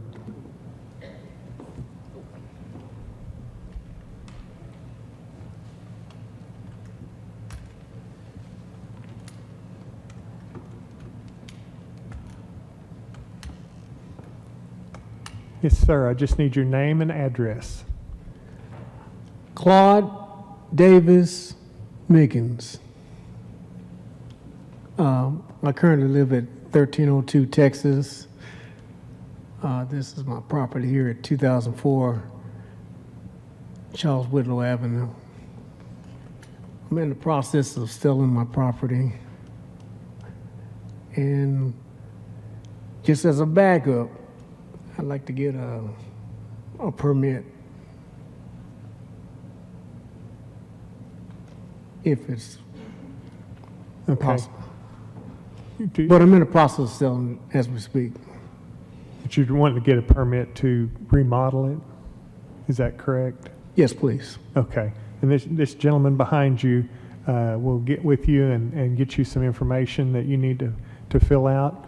And as I said before, the council will make a determination as to whether or not they're going to put that on the D&D list. If they do, as long as you have a permit pulled and you're making progress, or the new owner is making progress, however y'all work that out, then you'll be okay. But you're going to have to make sure that you make progress either way. But I'll leave that's up to the council what they want to do. Is there anything else that we could help you with? Thank you for your help. Well, thank you, sir. Seeing no one else, I'll close the public hearing. It's the pleasure of the council.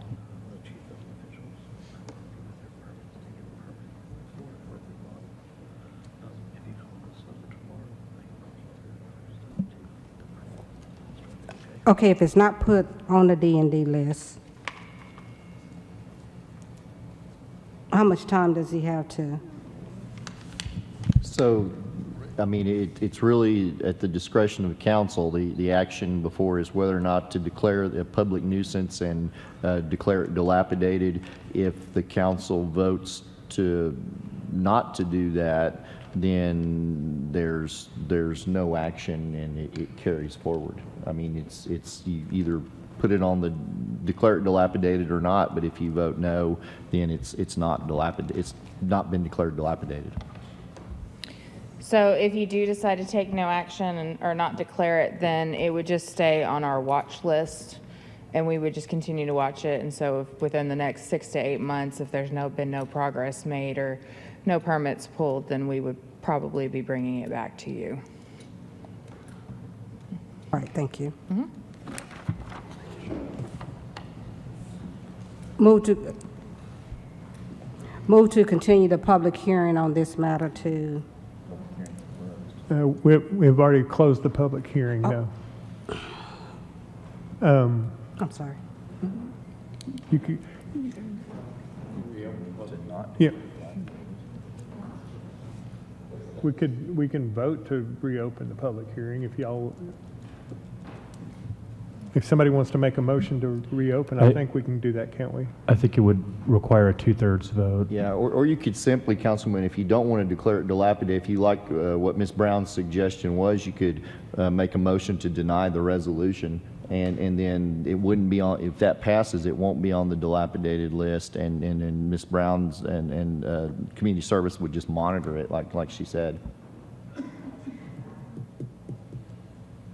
I make a motion to deny the resolution. I've got a motion to deny. Do I have a second?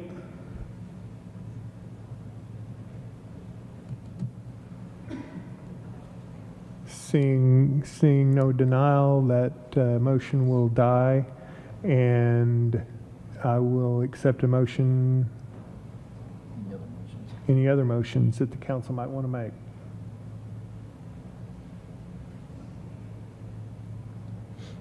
Seeing none, the item just dies for no action, and we'll move on.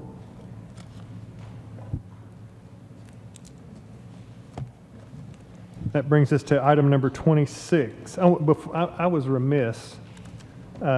We need to strike item number 1, item number 34, and item number 35.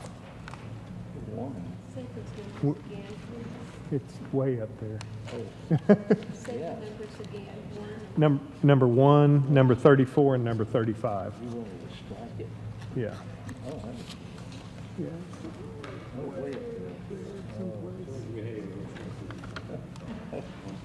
Okay, that brings us to item number 26, discuss and consider the establishment of a dedicated City Council Veterans Affairs Committee within the City of Lawton to demonstrate our commitment to honoring and supporting our veterans, but also to ensure that their unique needs are addressed comprehensively and give direction as appropriate.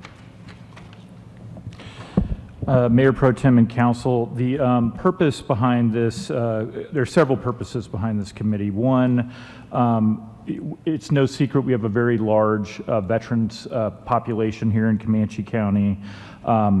There is a need and a desire to do a needs assessment, to do a comprehensive assessment of the specific and unique needs of veterans. A committee, if established by council, would be a good body to do resource coordination among the various agencies in town. It would also help in terms of advocacy and outreach, policy recommendations, and community engagement.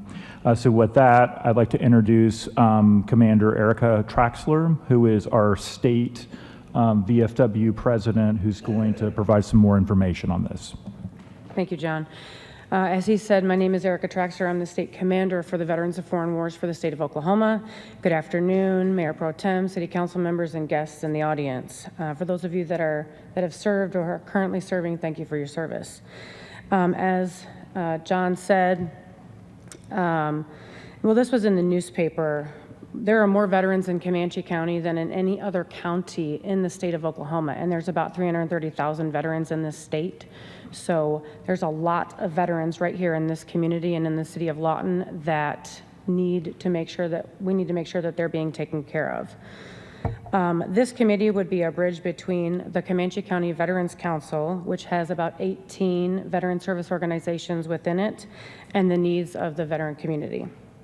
There is a communication gap between the city and the events that the city hosts, and making sure that that information gets out to the veteran service organizations to make sure that they have knowledge and participation in the types of events that the city hosts.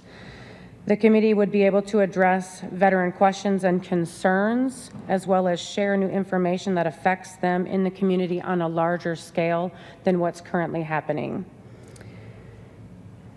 So not all veterans in Comanche County and in the city of Lawton are a member of the 18 veteran service organizations that we have. So we're missing quite a few in sharing that information. There were over 1,000 people on a phone call this morning with the VA that all live in Lawton, and they were asking questions that I knew the answers to, but they didn't. So there's a huge gap in how we're communicating with our community. The city would be able to communicate with the veteran service organizations to get assistance in making the community better. That's what the veteran service organizations are here for, is they're there to help make the community better. And very few people know about them. Even though we have about 100,000 people here, they still don't know that there's 2 VFWs, that there's a VVA, that there's a Comanche County Veterans Council, that there's an American, they don't know that all these veteran service organizations exist.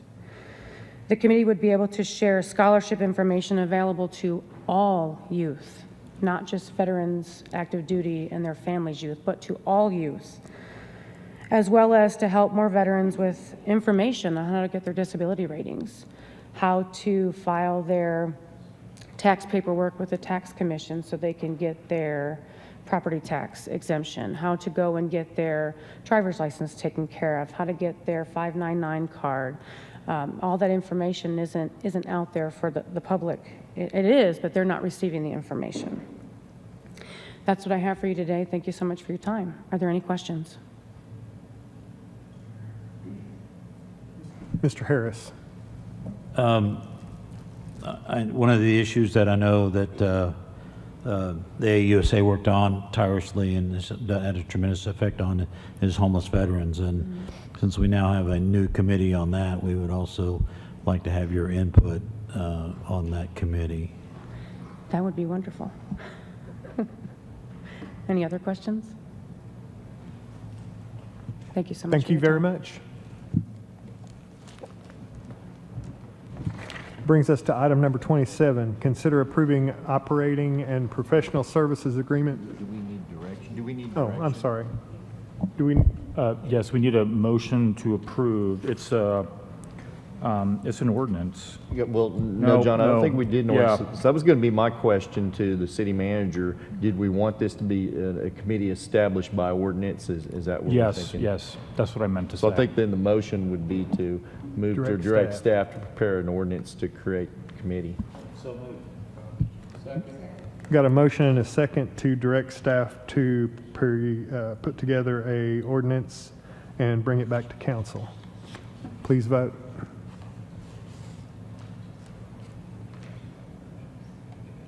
That item passed 8-0. Brings us to item number 27, consider approving operating and professional service agreement providing a drone show for the 10th Annual Freedom Festival by Sky Elements in coordination with Limelight Productions and authorizing the mayor and city clerk to execute the contract. Mr. Harris.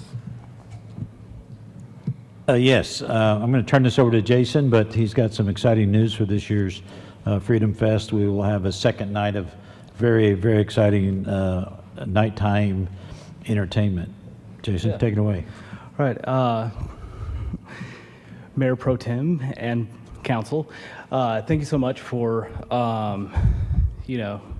doing everything that you do and to consider this proposal to really mark the 10th annual Lawton Forest Hill Freedom Festival that was originally initiated by a member of the council, Keith Jackson. So this is now in the 10th year.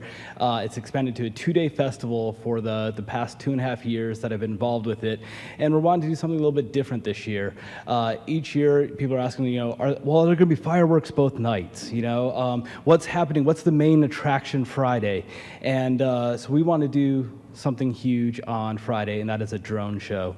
We went through several different vendors, different offerings. Basically, the largest vendor in the country that actually holds the record for the largest drone show is Sky Elements. So I can go to the next slide, or I have a clicker here. Sky Elements has produced shows around the nation. They're also located just down in Texas, which makes it a short commute for them. We looked at different sizes of drone shows, and we decided for this year that a 200 drone show, which the pictures you see there, that's about 200 drones. They can do some phenomenal things.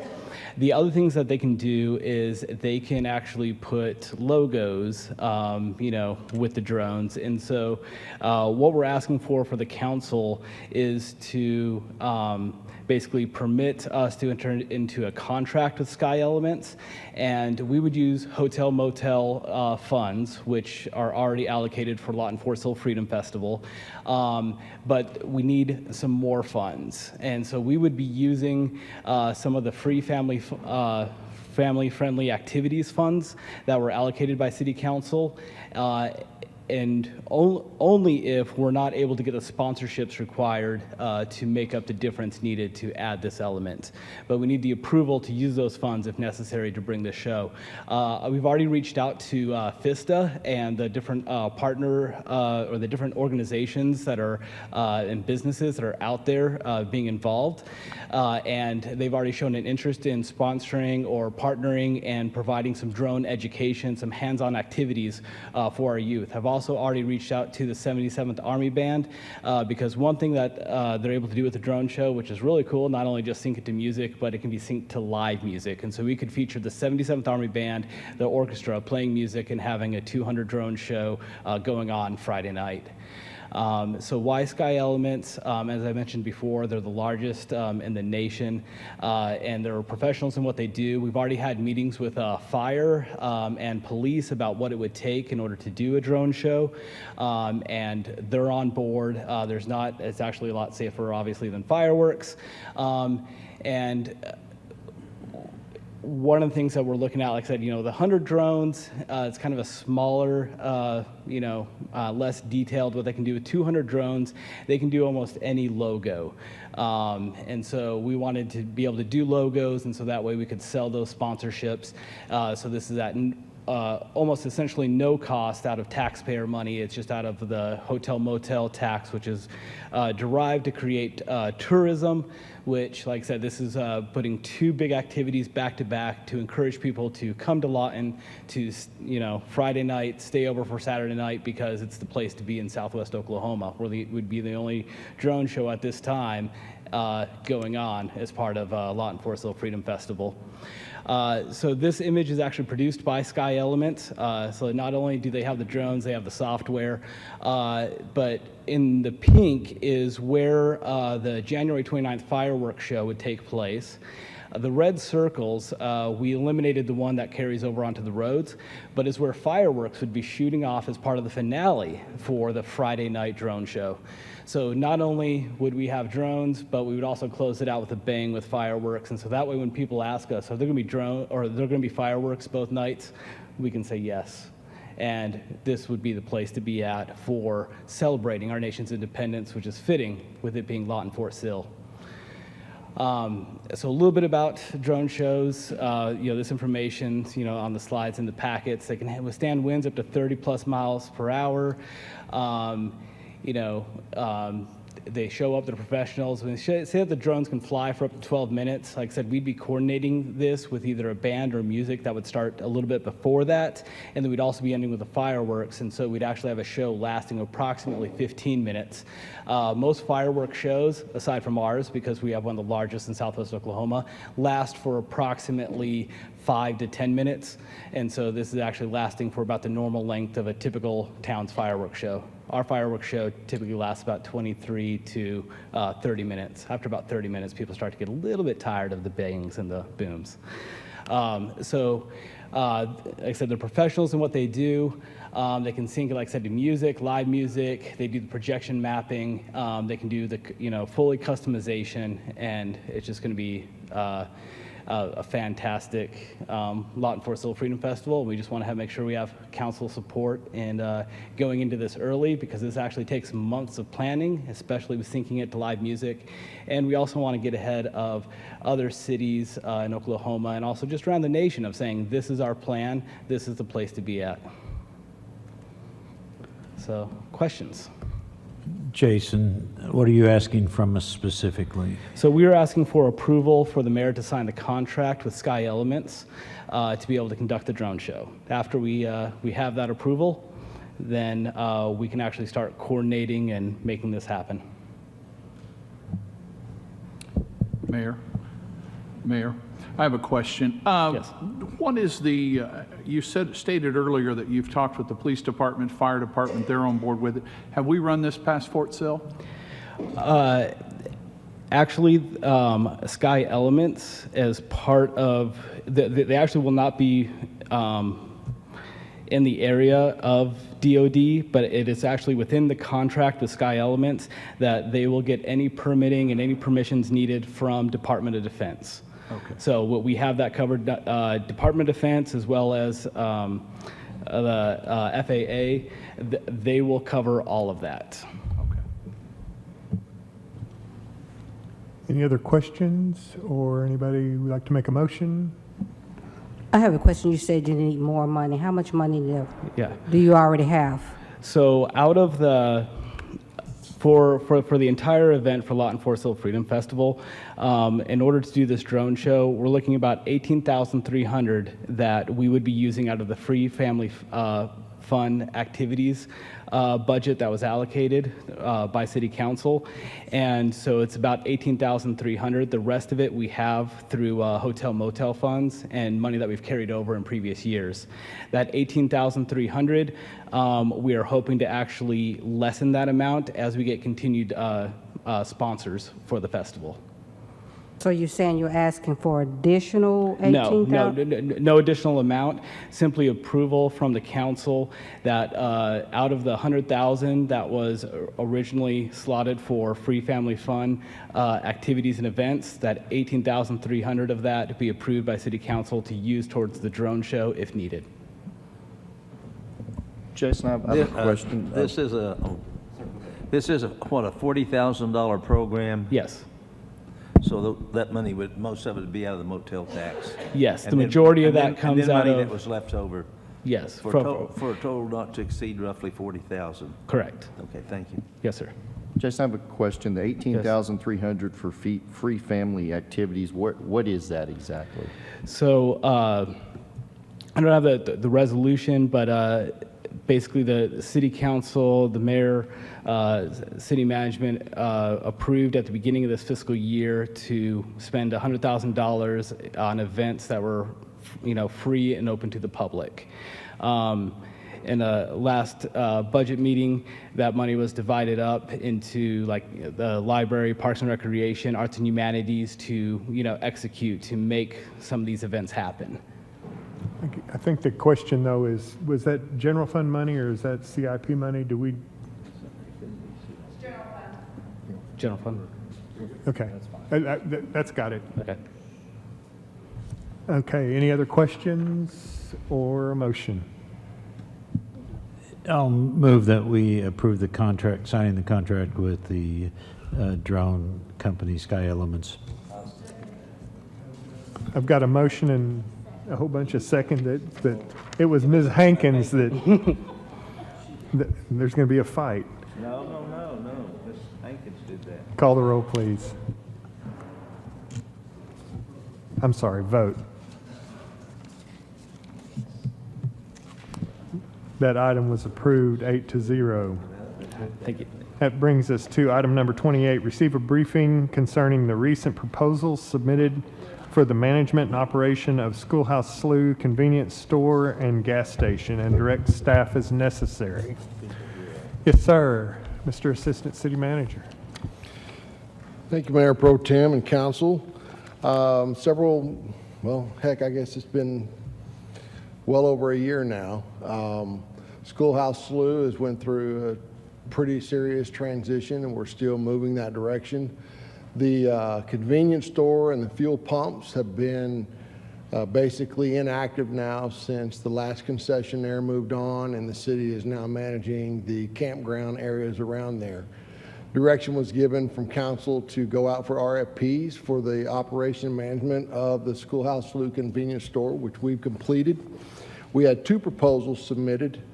one from Schoolhouse Slough Convenience Store LLC and the other one from J&N LLC.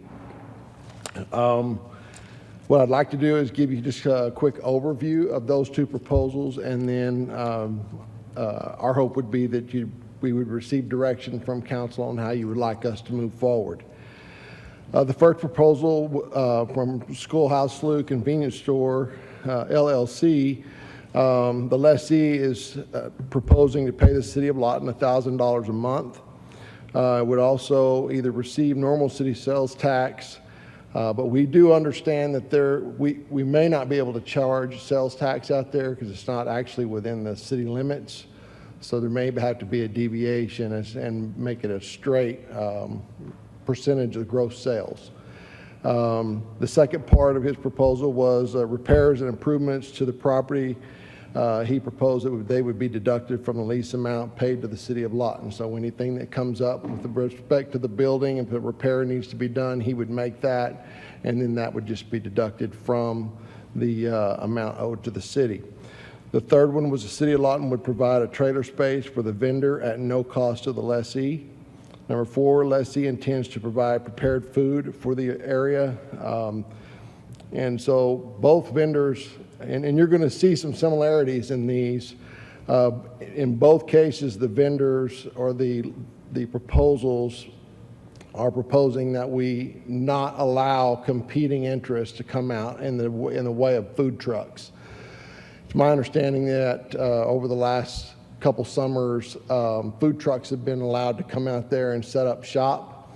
If we enter into a contract or a lease with a lessee, that their profit margin would be affected by that. So they would like that to be restricted. I see no reason that we wouldn't do that with them in order to ensure that the success of the store. The other was the store would feature convenient products such as fuel, food, gift shop, and then the city, there's a clause in the RFP boilerplate that talks about the termination of the agreement, that if that were done at the convenience of the city, that basically if we were to exercise that, then any improvements that the lessee had made would be now the responsibility of the city to pay for, because he would not have the opportunity to recoup that investment back. That makes sense. Proposal number 2, looking for a 7-year lease with a 5% payback on gross sales and revenue, not including the sales of gas. But he doesn't want to start paying anything until the 4th year. So he basically wants 3 years to get the business up and operational. He also is proposing that the store, as far as all equipment, HVAC, plumbing, fuel pump, refrigerator systems, would have to be in working order before he would assume operation. He also maintains that in-store items, including the ice machine, refrigeration, things of that nature, he would maintain. The lessee requests a camper space at no cost to the lessee. That's a common request from both. They would want to have a space on site so that they could manage the store and be present. The lessee requested that the other food vendors or competing vendors would cease operation, which I just covered, and that he too would also feature convenient products such as fuel, food, small dining area, and a gift shop. All in all, the proposals were relatively similar. The primary differences was under the proposal number 1, the Schoolhouse Slough convenience store, you would start receiving payments beginning the first month after the store opens of $1,000 a month, and then either a tax would be paid through the city sales tax, or there would be a percentage of the gross revenue. Proposal number 2 from J&N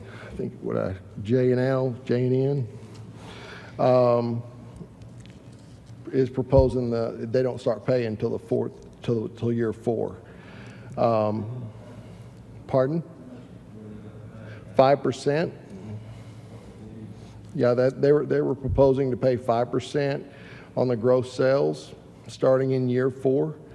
Another difference was under proposal number 1 on the Schoolhouse Slough convenience store, the lessee, well, that's the one I just covered. They would start paying the first year, where proposal number 2 would wait till year 4. And then the cost of repairs and improvements, this was a pretty decided difference. One of them wants to take it out of the lease payments, any repairs that they make, while the other one would put that on the city completely. So basically what staff is looking for at this point, we're not making a formal recommendation as to which one to go with. We presented them as objectively as we can, very straightforward. I think at this point it's, council's direction as to who you would like to go with. But we would like a direction from council to basically direct us to negotiate an agreement, a 5-year lease with the vendor of your choosing, and we'll bring that back for ratification.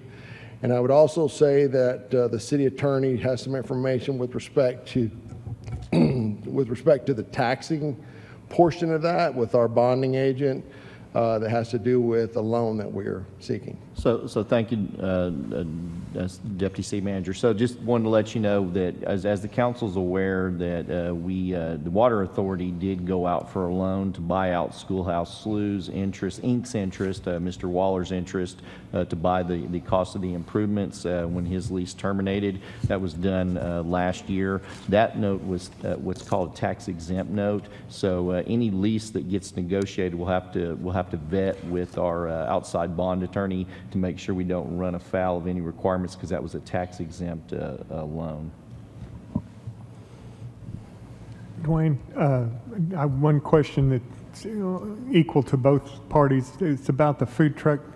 Now, is that just in the Slough area, or is that the lake in total? Let's say, down in day use or over by the beach or whatever. Would they still be allowed there, or are we just talking about that general vicinity around the? So for the Schoolhouse Slough Convenience Store LLC proposal, the specific statement in his proposal was the lessee intends to provide prepared foods for the area. For this reason, the city of Lawton would not issue permits to other food vendors surrounding Lake Latonka. And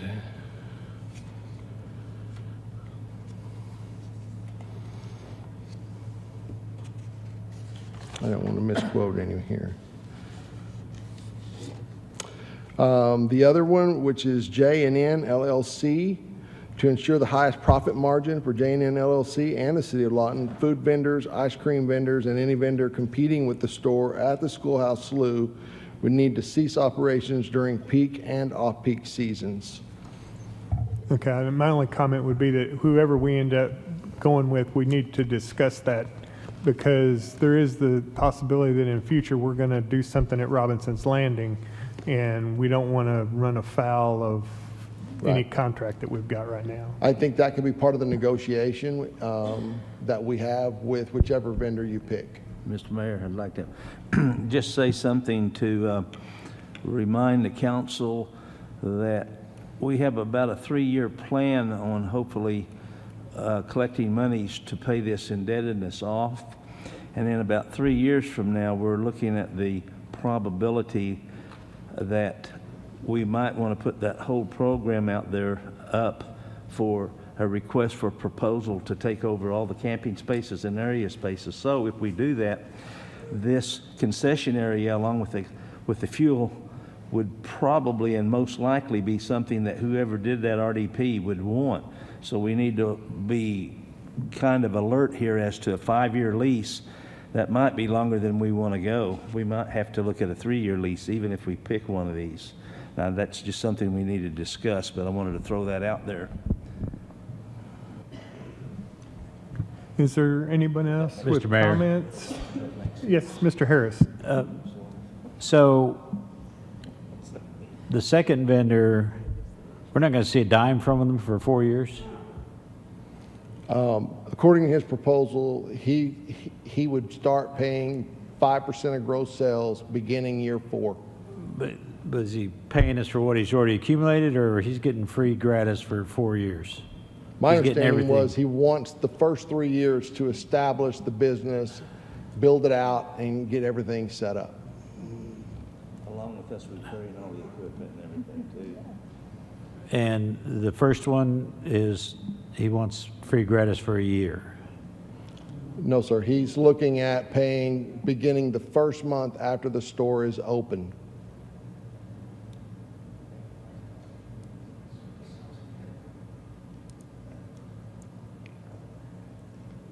But he wants to, even if he just makes repairs that are normal wear and tear, he wants to be, at the end of the contract, to be paid back for that.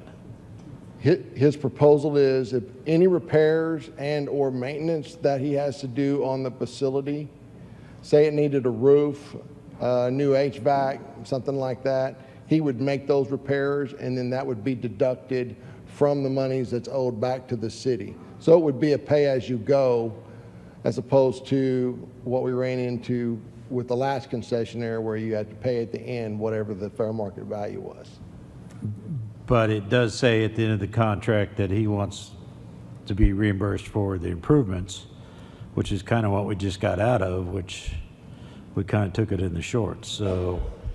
Well, I think in terms, if you look at both proposals, ultimately the city would be responsible for repair and maintenance of the facility itself, under both proposals. Okay. It's just a matter of how you pay for it. I really like the way that first one is set up because that's the way I had thought about it when we very first started talking about getting out of the contract we were in, because what it allows you to do is at the end of, say, a 5-year contract, that individual can just walk away and there's no discussion about how much you owe me or we owe you or any of that. It's all been paid for out of rent. Now, if it's a situation where it's a big HVAC unit and there's still $5,000 owed on it that he hasn't been able to have the chance to pay out through rent, then the city would pay that $5,000. Correct. But the rest of it would have been drawn out in rent. So I kind of like that. All repairs and maintenance would be at the approval of the city as well. That has to be run through the city. So he's open 7 days a week during the peak season, off-peak season, not so much. Would the food trucks be allowed on the days that he was not open? I think that would be some of the terms that we would work out in the agreement. The reason they have the peak season is there's really no one out there in off-season to speak of, or very, very few people. I don't know that you would see the food trucks that would want to participate with no clientele. We would not get any money from food trucks whatsoever, though, right? Because we don't have a contract with them, so. Correct. So it's The only to thing our that the- benefit for him to have the exclusivity because he's going to pay us a percentage of the sales. Another avenue that we could potentially go, and we could work this into the agreement if you so choose, is we could give them the authority to permit food trucks, and they would pay basically the concessionaire the ability to come set up. So in that case, he could then sub it out to the Robinson's Landing. Correct. Okay. How much better is that? I would much prefer them come to Elmore Thomas Park and set up their food trucks, but I get Well, it. there are several things in both agreements that we would need to work out, which is why we didn't bring an official contract back, because at the end of the day, this is an RFP. There can be negotiation once you've selected a proposal that you'd like for us to work off of. We'll sit down with that individual and work out the details to bring back to this council for approval. I'm going to put you on the hot seat. Do you have a preference? I have no It's all right to preference. say no. Okay, thank you. Ms. Williams? So let me make sure I'm bidder number 2. He doesn't want to pay any percentage for 4 years. His proposal is to begin paying the city in year 4. Okay. And bidder number 1, start paying the city within 1 month. $1,000 a month, plus plus plus the what his percentage. proposal is sales tax. Got it. But I'm not sure whether or not we can collect sales tax, so that may transition. City sales tax, 4.125%. We may have to work that into the agreement if you go that direction, that he would just pay that on the gross sales. Well, again, I want to interrupt. Yes, go ahead. Again, I just want to make clear, and the rest of the council probably need to address this if you're going to go work on, if we direct you to go work on this, that we might want to look at a 3-year lease, give them an option of 2 years at the city's choosing, because that's the only thing that really sticks out to me is a 5-year lease. And with the plans that we have discussed, we didn't ever set them in stone. 5 years from now, it's going to be a different situation out there. I'm not sure that they would be interested in that short of a term. My recommendation would be a 5-year lease with the possibility of renewing based on council direction if you decide you want to continue to. If they're doing a very good job and people are happy with it, a lot of things can change in 2 to 3 years. You may elect to offer renewals up. We've done that in the past with virtually every one of our concessionaire agreements, where we've allowed the ability to have multiple renewals on the end.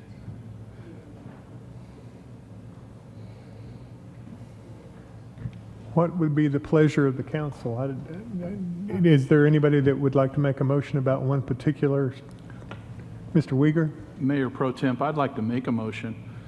I'd like to direct staff to negotiate the 5-year lease with Schoolhouse Slough for the purpose of operating and managing the Schoolhouse Slough convenience store, to include fuel pumps, and to be added by the City Council's Bond Council, and then brought back to council for formal approval. I've got a motion. Do I have a second?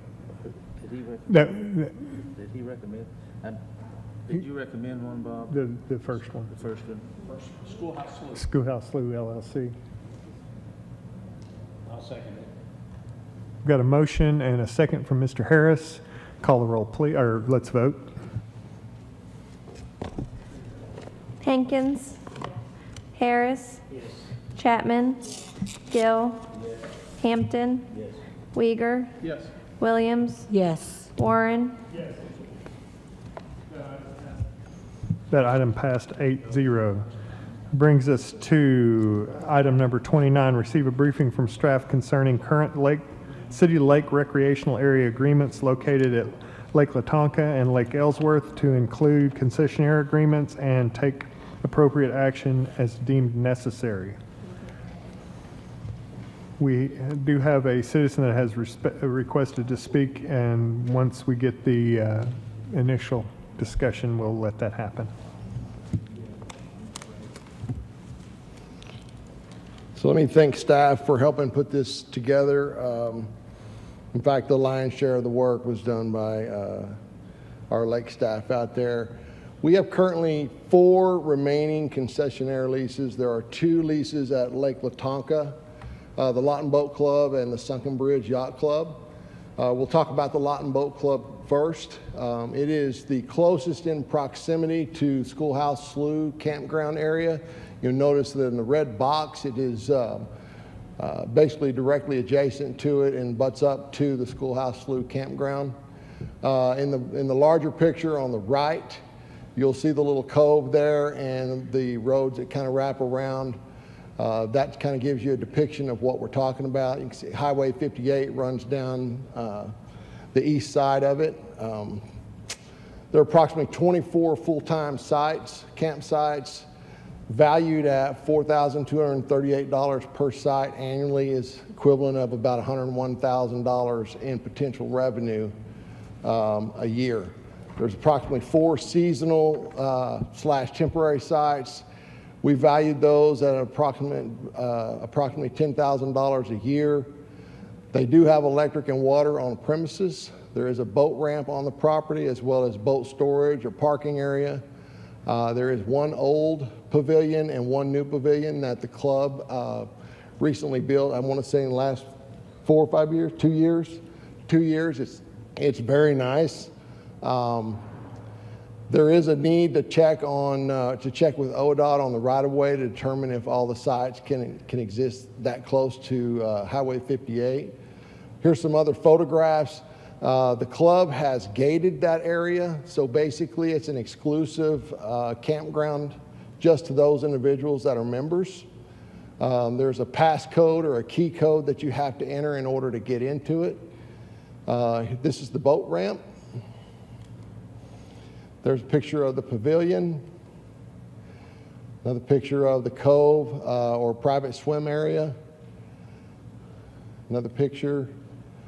And this is the lease history. In 2003, the annual lease payment was $6,600. That ran through basically 2013.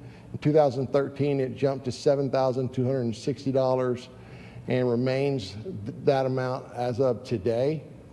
We projected the annual value of all the spaces based on the current city's full rates as listed in our fee schedule to be around $111,712 per year if the city were managing and handling the campsites. Lease rates reflect a 10% overall increase over the last 21 years. Probably hadn't kept up with inflation. Current campers are reportedly paying $800 a year as opposed to the amounts that we're charging for the Schoolhouse Slough. It's drastically undervalued.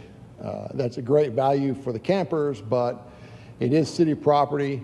I think the question that really begs an answer here is what the council's wishes are with respect to, do we continue to do the boat clubs? And we're going to talk about the Sunken Bridge Yacht Club here in just a second. This one here really has the nicer area for the camp spots with the trees and things of that nature.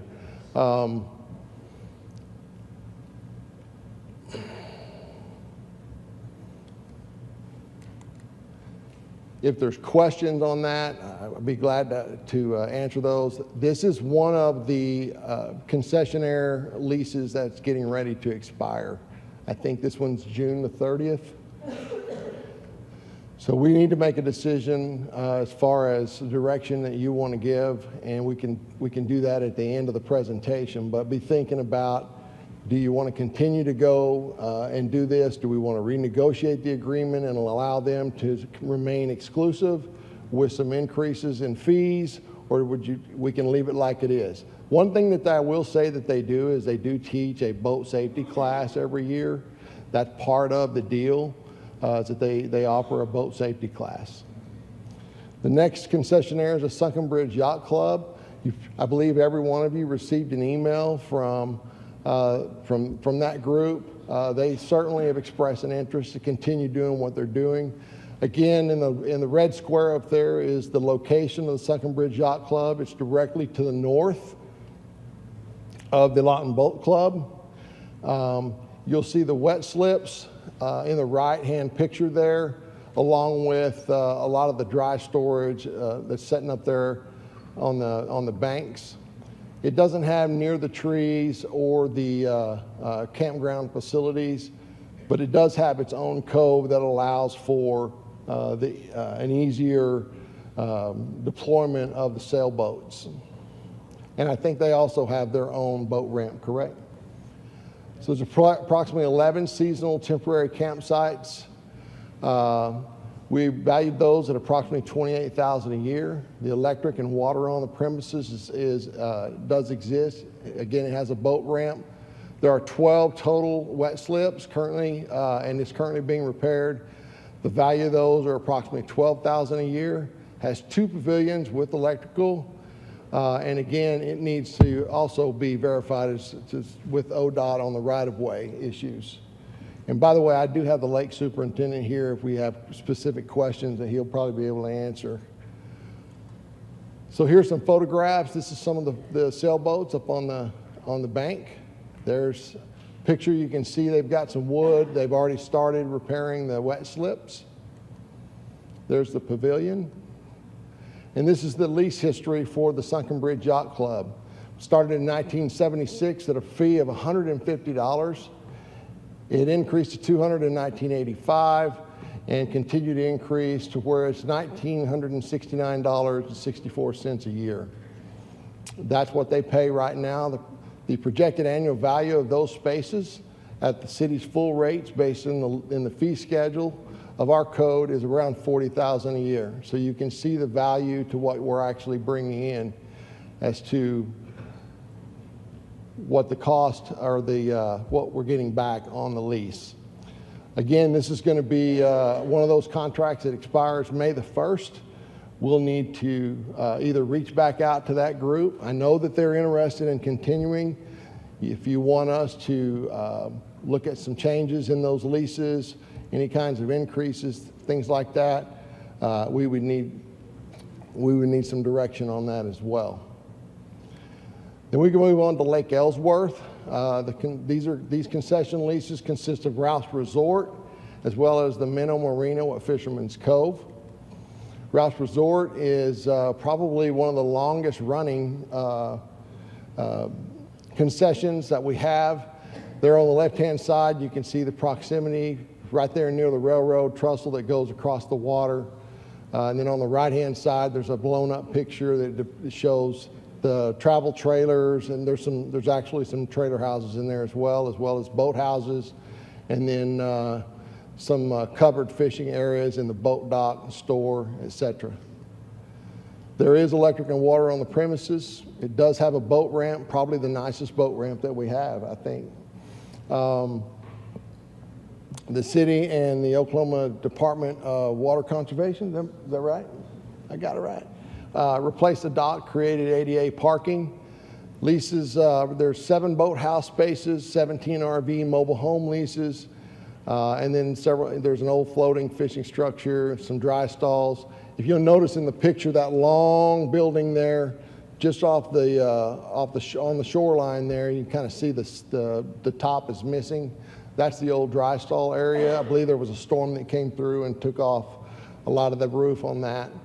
And that's still in a state of disrepair. You'll also see several camp spots along there. But there is a store located on the property. Here's some pictures of it. This is the concessionaire trailer. So this is where they live and while they run the store. Here's a picture of the store. Some of the fishing docks. And we have the mobile home and RV rental spaces. And this is the lease history. So in 1959, $1,200, that included 2 parcels at $600 each. One was the Chandler Creek area, and then the other one was the current area that's considered Ralph's Resort. In 1999, the lease changed.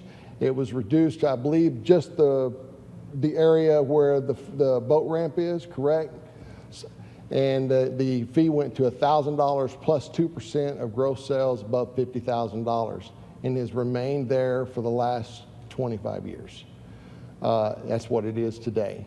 The current contract is not set to expire until the end of this year, and I will tell you that that lease is similar to the Waller lease, the last concessionaire that we had for Schoolhouse Slough. So we'll need to start working on that as we move forward. Then we have the Minnow Marina at Fisherman's Cove. Again, on the left, you'll see in the red, that is the location of the Minnow Marina. I keep calling it Fisherman's Cove, and I know you call it Minnow Marina. But that's the location. There's a blown-up photograph there to the right. When this initially started, there was roughly 160 acres, I believe, is what they were leasing out, and included dirt bike tracks and maybe an equestrian area and several things. And over time, that was reduced, and I think Ms. Sims here was the first one when it was reduced down to the smaller area. But you can kind of see how many acres is it? 38 acres. I was thinking right at 40. Approximate space for 75. When we looked at this, There used to be a store on it. The store burnt down years ago, several years ago. There is a boat ramp on it and some old dilapidated fishing areas and docks. It's going to need quite a bit of work to replace the ramp. The old fishing walkways extended to the lake need to be removed because they're not safe. Approximately 16 small camping sites with pavilions, if you count them, they go all the way around the shoreline there. And then at one time, the site, like I said, had a store on it, and that burnt down. And the only thing that's remaining is the old concrete safe room. This is a site that I really think has tremendous potential because of the location out on that point. It is it's somewhat secluded, I would say. It takes a minute to get there. There are some infrastructure issues that need to be addressed on that. There's an old sewer lift station that needs to be brought up in a state of better repair where it functions. My understanding is it's probably going to be about $20,000 to get that up and running. I think the current concessionaire, and she is here, can probably tell you how they're functioning. Are you having that pumped out? So that's really not okay. That really needs to be up and running if we're going to continue that lease. I do know that Ms. Sims would like to continue, and she's seeking a renewal of 5 years, I think, another 5-year lease. And I will say, in order for this to work, a concessionaire is going to need some time in order to be able to make the kind of repairs that are needed. But I also will tell you, in visiting with lake staff, that the sewer lift station is something that the city's going to have to address one way or another. And so we've already talked with public utilities, and I think they sent somebody out to look at that, and we'll have to address that. Here's some more photographs of the area. You can see it's relatively, just a flat point out there. There's not much there, but a lot of potential. There's the area where the store used to sit, and you can kind of see some of the docks.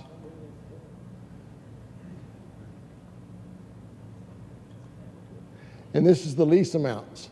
2014, this is all I could find. 2014 to 18, it was $3,800, but that was for 160 acres, and I believe the concessionaire at the time was trying to do like ATV or dirt bike race things and several different activities out there. Since that time, I think while they had it, it's when the store burnt down and they had several fires out there.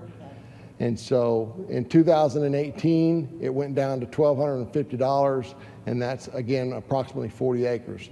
This lease expires June the 30th, so we would need some direction as far as what you would like to see us do with this lease as well. And that is the end of the presentation. So I would tell you right now that Lake Latonka is kind of been our bread and butter from a recreational standpoint. It is clearly the most popular lake. I also know that both the Lawton Boat Club and the Sunken Bridge Yacht Club would like to continue their leases. This is one of those situations where you have to ask yourself what's in the best interest of the citizens in the city, and the reality of it is they are right next to the people that stay in the Schoolhouse Slough, and I don't see a whole lot of difference between the two campsites, except for one is city property that's exclusive to the individuals getting to use the area versus the other that we've now taken over and started to manage and are slowly bringing those rates up to fair market value. So with respect to the concessions at Lake Latonka, it's whatever you'd like for us to do. We can continue with them, or we can sit down and renegotiate those agreements and bring something back. Mr. Harris? So let's go back in your slideshow to the the Ellsworth, the first part of Ellsworth. So you want to talk about Ralph's Resort? Yeah, Ralph's Resort. Ralph's Stop. Resort. All right, you said 7 boathouses. I count 10. Maybe that's my Catholic school math, but They're not all boathouses. Some of those are covered fishing marina. well, one of them is. But is it Jim, part you of wanna the come up and point is it out? part of the lease?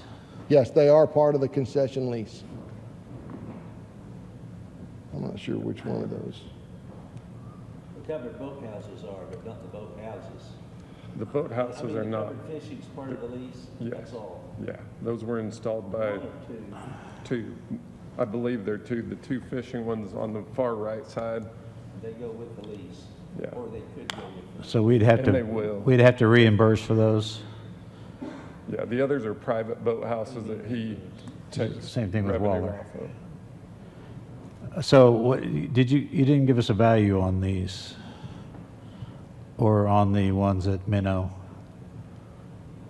Value of. What? He wants to know the value of the boathouses. The- we didn't change anything at Ellsworth on the No. boathouse rates. And these don't fall under the city's rates. These are under the concessionary. Correct. They were not affected by any lease increase by the city. This has run as the Ralph's Resort concessionaire. He's had 7 boathouses with his fishing docks and the store and the RVs as this concession. So since- he's leasing out the boathouses? That's correct. The space is for those. So I can tell you that I did the math, and based on the campsites and the boathouses, it's a little over $60,000 a year in revenue is what it's generating And what under about the current trailer? rates. What about the trailer park? That includes the trailer park. Okay. The actual campsites that you see are actually the city of Lawton campsites. So Right. Those are managed by the Lake Division. So those little pavilions to the left of the RVs are part of Ralph's Resort. The city has 4 more campsites to the left of that, and I believe there's 7 or 8 on the east side of the railroad track that are part of the city of Lawton's. The mobile homes belong to who? The mobile homes belong to the individuals who are leasing that spot from. Okay. And when we're generating how much out of those compared to? $250 a month. It's up to. Okay. So over to the Minnow Resort, Minnow Marino. Sounds like an Italian restaurant. Right. What is currently, what's the value of those spaces?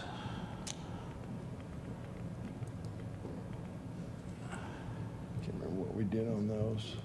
You didn't put anything up. There's 7 There are actually 9. of 6, 9. RV spaces, That are occupied right now? Yes.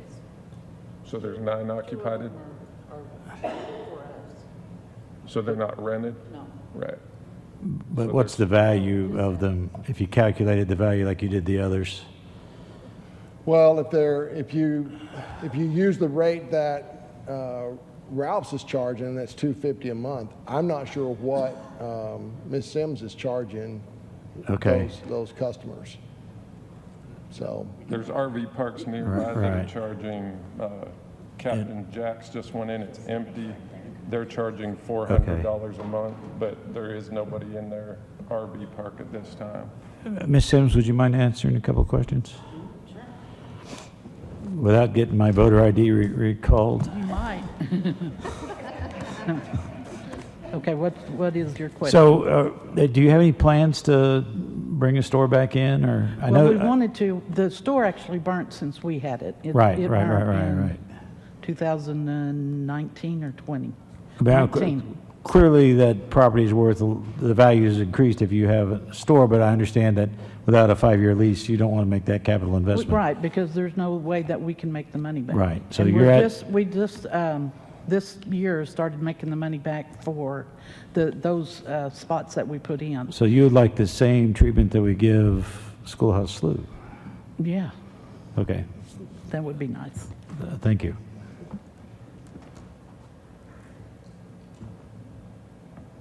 Did I see that rate correctly, though, on that $1,240 a year? Is that what your chart showed, or did I misread that? I'm Yes, just that's curious. correct. Yeah, 1,250 And a year? How we did that was we did it because it was in so disrepair Yeah. that we had to clean it up, and we paid the going rate per acre whenever we did that. Yeah, I haven't even got to Latonka yet on these prices, but, I mean, I think this is a good example of times go by. Gasoline's over $3 a gallon now. I mean, if we fix the pump station, it'd take us 20 years to break even, you know, just for a pump station. So I'm just saying that there's a lot of things we've got to look at here in proportionate, but to be fair, also, you know, Ms. Sims, just. So Councilman, what and Jim can attest to this, one of the issues here is that the way it's currently, the state of repair that it's in right now, I don't think is legal for us to continue the route we're going. If we're going to continue to rent it out as a concessionaire area, we're going to have to fix the sewer. Otherwise, we could turn it into a day use area and it would be daily camping rates. Well, I understand that, but we can't rent out a piece of property for $1,250 a year when we've got thousands and thousands and thousands of dollars that we need to do immediately in repair. We do have to count for the money we spend for the city. Right. And also, unfortunately, there's a small percentage of citizens from Lawton that actually use either one of those lakes. So, I mean, not that it's not important, but we need to remember the citizens of the town. We have what I believe about 1% using Lake Latonka of the citizen. A lot of other area, people coming from other areas outside the city limits and use that. But that's money that could be made. We passed, this council passed just within months ago that all the money that we're going to take in out there, we're going to put back into that facility out there and try to bring it up to standards. That's what people wanted. So we have a lot of prime, I mean, the best property on the lake, that we have prices that don't even get close to what it should be leased out for. I think we should give people like the yacht club and the sailboat club, I think we should give them a chance to do this, but we're going to certainly have to look at what's being charged for that. I mean, we can see your chart, $110,000 worth of prime property sitting there and just a few $1,000s a year. So this is something, and they need a lot of repairs there too, and that money's got to come from somewhere. Yeah. Well, and that's exactly why. And not the general fund, I might add. And that's why we built the presentation. Yeah. Well, because we wanted to educate the council on exactly what it is that we're dealing with. Yeah, it's a very good presentation. I think it pretty well points things out. Thank you. Mr. Harris. And I want to say, a great presentation, very informative. Thank you very much. But that being said, I want to make a motion that we send this back to the fee committee to look at these fees and come up with a suggestion, and if need be, that we'll extend the contracts, if possible, month to month until those, because I know one of them's coming up in a month, but until we can get some better information on this. Council, I've got a motion and a second. I did want to make a quick comment, or two, maybe three. I think it's really important, and it's been mentioned briefly, but I think it's really important that we be physically responsible for what we're doing. You know, for years and years and years, we haven't gotten for the citizens what they should have been getting for the property that they own, regardless of whether they use the lakes or they don't use the lakes. The citizens of Lawton own those properties, and we have to do everything in our power to make sure that we get the most money that we possibly can get. Now, if the council wants to discuss exclusivity and things like that in different locations, I mean, that's one thing. But I think invariably we have to put in place some kind of fee structure where it doesn't matter if you're in an enclosed area or where you're at, that you're paying the same thing for that piece of property that you'd be paying anywhere else on the lake, if not more. I mean, to me, it's like we're doing it backwards. We're charging people in an exclusive area less than we're going to be charging people in just an open area that you have to fight to get into. If we were going to be different, it should be the opposite. You should have to pay more to be in that exclusive area. I don't even approve of that, but I think we have to get the money that we can get for the citizens. It's their money. We need to make sure that, and I think we already have, but hopefully we have divided the funds that we receive and keep them at separate lakes. I don't think it's fair for us to use money necessarily from revenue from Latonka to do things at Ellsworth. I think they need to stand on their own. Now, we may have to supplement that money at Ellsworth because right now there's a lot less people there. Although I agree with Dwayne, I think that eventually Ellsworth could be the bigger and the better source of income for the citizens. We'd have to spend a lot of money out there eventually, but I think it has the opportunity to do that.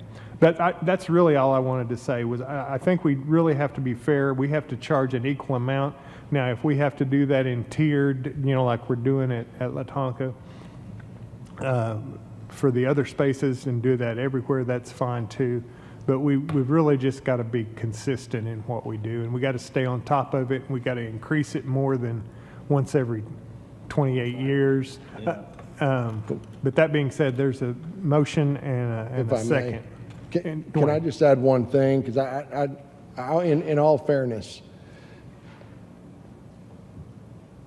the concessionaires are also responsible for the upkeep.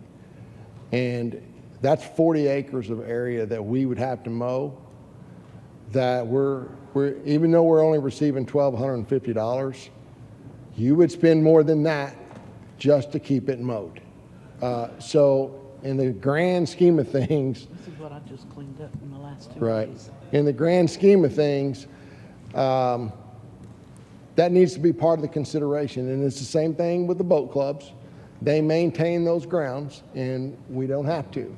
So whatever we do, if we go a different direction, and I love the idea of going to the fee committee and you guys talking about that, but I want you to be aware that part of that concessionaire agreement is the upkeep. So just in fairness. And I think outside of this motion, we do at some point need to address the issue of whether or not we can even operate at Minnow without a lift station. I mean, we don't want to run afoul of Water Resources Board or anybody like that. So we need to stay on top of that. Questions, let me ask Ms. Sims a question. The lift out there at, first of all, I know Ellsworth is way behind and they need more help than anybody. I understand and appreciate Right. that. But if you had, let's say you had a 5-year lease, would that put you in a position to fix that lift station? Well, went out last June, and we have checked on it, but that's, that's a lot of money. Yeah, and it's a lot of money for the city to spend on something that brings in $1,200 a year. I mean, we can mow a lot of grass. Thank you, Ms. Sims. Motion and a second on the floor. Call the roll or vote. What did we make the motion to do? Turn it over to the Fees committee. It's been so long. Thanks, Joe.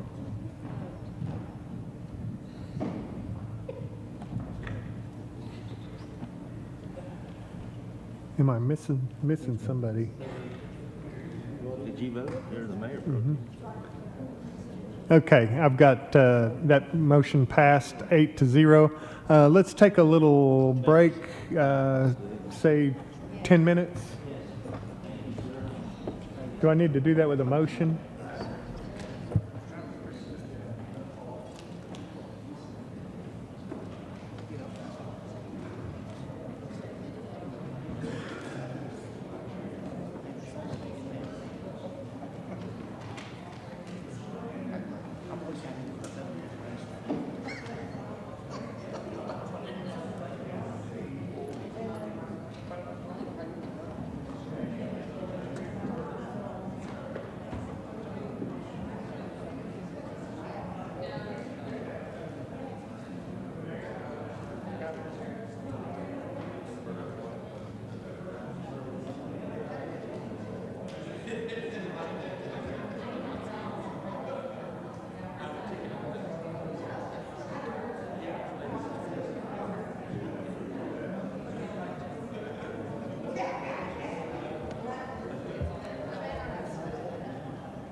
Are we all back?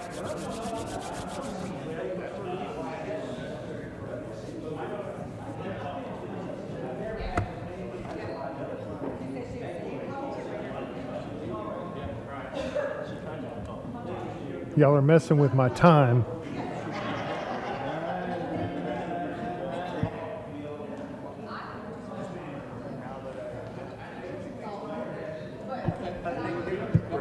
Okay, we're back from break. That brings us to, yeah, we did some break. That brings us to item number 30, consider approving an ordinance pertaining to business, amending section 7-32-1-3203 and section 7-32-1-3204, division 7-32-1, article 7-32, Chapter 7 of Lawton City Code 2015 by prohibiting certain scrap items from sale or purchase unless by an exempted seller, removing the misdemeanor penalty, allowing for floor amendments, providing for severability, and establishing an effective date. Yeah. All right, Yes, good sir. afternoon, Mayor Pro Tem and council members. The police department recently presented on a problem of the increased copper theft within the city of Lawton, and which has created a problem for our citizens and also the community.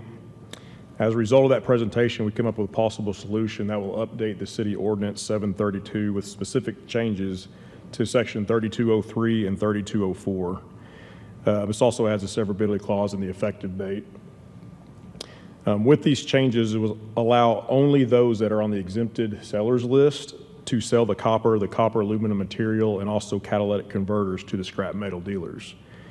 This update ordinance will also not allow any shopping carts or parts of shopping carts to be purchased or sold by those scrap metal dealers.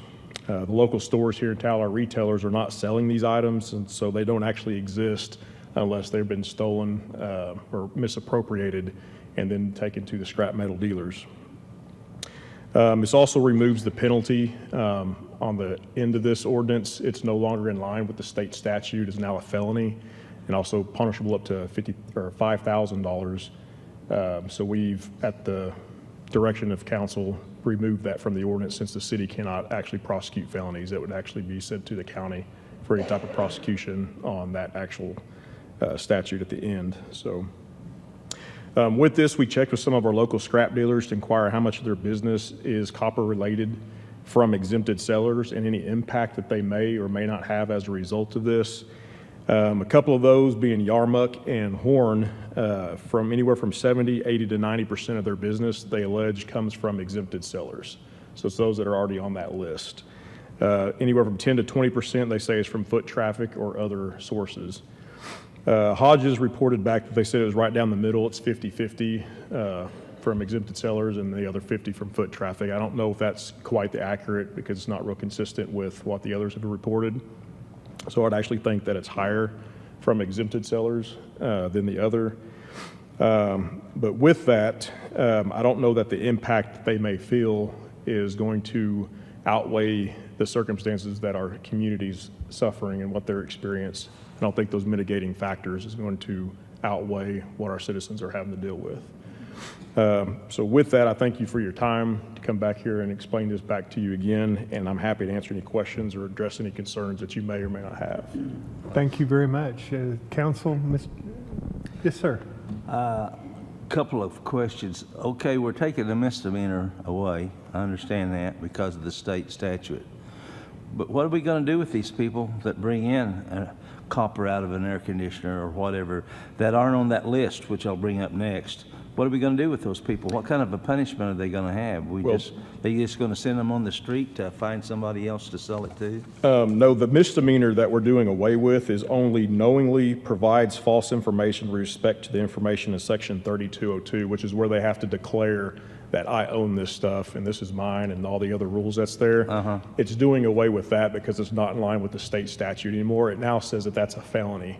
We have to get rid of that because we cannot prosecute a felony within the city court. Only the county court can do that. So we could still charge them, but we have to take our case to the county instead of taking it to the city prosecutor. But we can still charge those if that dealer, if that scrap company calls in. Yes. Right? Okay, now this preferred list that we have, how often is that going to be checked?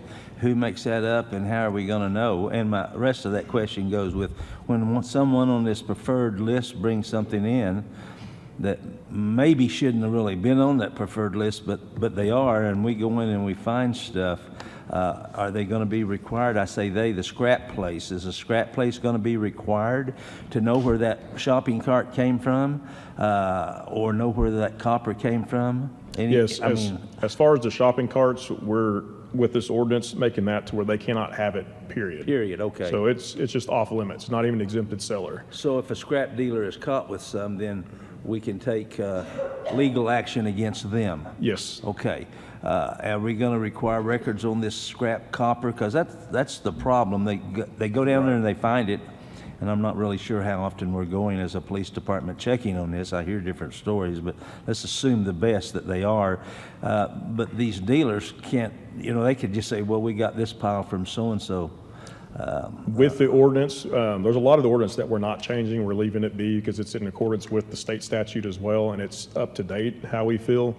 As far as those specific questions, the exempted sellers, they're on a list. They have to provide certain documents to prove that they're an exempted seller. The scrap metal dealers also have to take that product. They have to take photographs if there's any markings on it whatsoever. They have rules that they have to comply with. If they're not in compliance, that's where the city can take legal avenues against them and issue citations, and they have to come and appear in court and explain that. Our detectives did recently go down there, and none of the scrap metal dealers were 100% in compliance. Some of it was little minor errors that they're taking, probably haven't read the statute lately. So they have been updated and provided copies of this statute and explained what they are doing wrong. Another thing that it's allowing in the ordinance that's current, and we want to keep it the same, is it allows the police department to determine whether you are going to have to do as a paper form or a digital form. And we are going to use a digital form with it being leads online. That's what we use right now with our pawn shops here in town. Anything that's taken in, they're required by law to log it onto leads online. Anytime somebody fills out a report that something is stolen, that also with serial numbers, the descriptions gets entered in there, and it will match up. If there's a hit, it'll let our detectives know that this item was reported stolen, and it was also found at this pawn shop. We're going to do the same thing with the scrap metal dealers. The police department already pays for this membership, and the pawn stores and now the scrap metal dealers, they don't have any charges to them with this. They just have to use the software. We fit the bill. The company gives it to them for free to allow the system to work. And so that's what we're going to do that. We've also checked with our peer cities. There's not a lot of information there with our peer cities. Enid being about the only one of our 6 peer cities that has a scrap metal dealer ordinance. And they also require leads online to be the avenue specifically in their ordinance. Do we have a task force designated to do this? I'm just curious how often we check these scrap guys. We have property crime detectives and also persons crime detectives, and this falls under the responsibility of our property crime detectives. So not really a task force, because our property crime detectives will get anything from burglaries, thefts, copper thefts, just anything all related. What about a schedule? Do they just when they want to go by a scrap place, or they? I guess I'm trying to find out how often they go and what determines, because the checking I did, I get really negative reports that they hadn't seen anyone in there in a year checking anything. Well, I can tell you it's not factual on that side of it, just because I know the detectives went down there. They did some of this research for me. When I was doing some other sides of it, they were the ones checking the actual scrap yards and find out that they have not actually fully been in compliance. And this is something we're going to endeavor to stay on top of, especially with the problems we have now. Yes, and we've already directed our staff, our management inside of CID, our Criminal Investigations Division, to do periodic checks. We don't want to have a fit schedule, because people start to determine that schedule and they'll start predicting when we're coming, and things will be in compliance for that time. So we're going to do these at random and periodically to make sure everything's still being taken care of. Thank you, Chief. Yes, I appreciate it. Yes, sir. Mr. Harris. Yeah, Chief. So what's the penalty to the scrap dealer if he has something in possession he's not supposed to have? I believe it's a misdemeanor currently, and I think that it can be stepped up if there's repeat problems with that. But it's the felony is for them to falsely declare. That's what it's been up to. And I really appreciate you letting me work on that. And so that being said, I'd like to make some amendments to this that is presented to us. And under, let's see, 730-32-1-3203, Section B, where it says, I'm sorry, Section C, it says,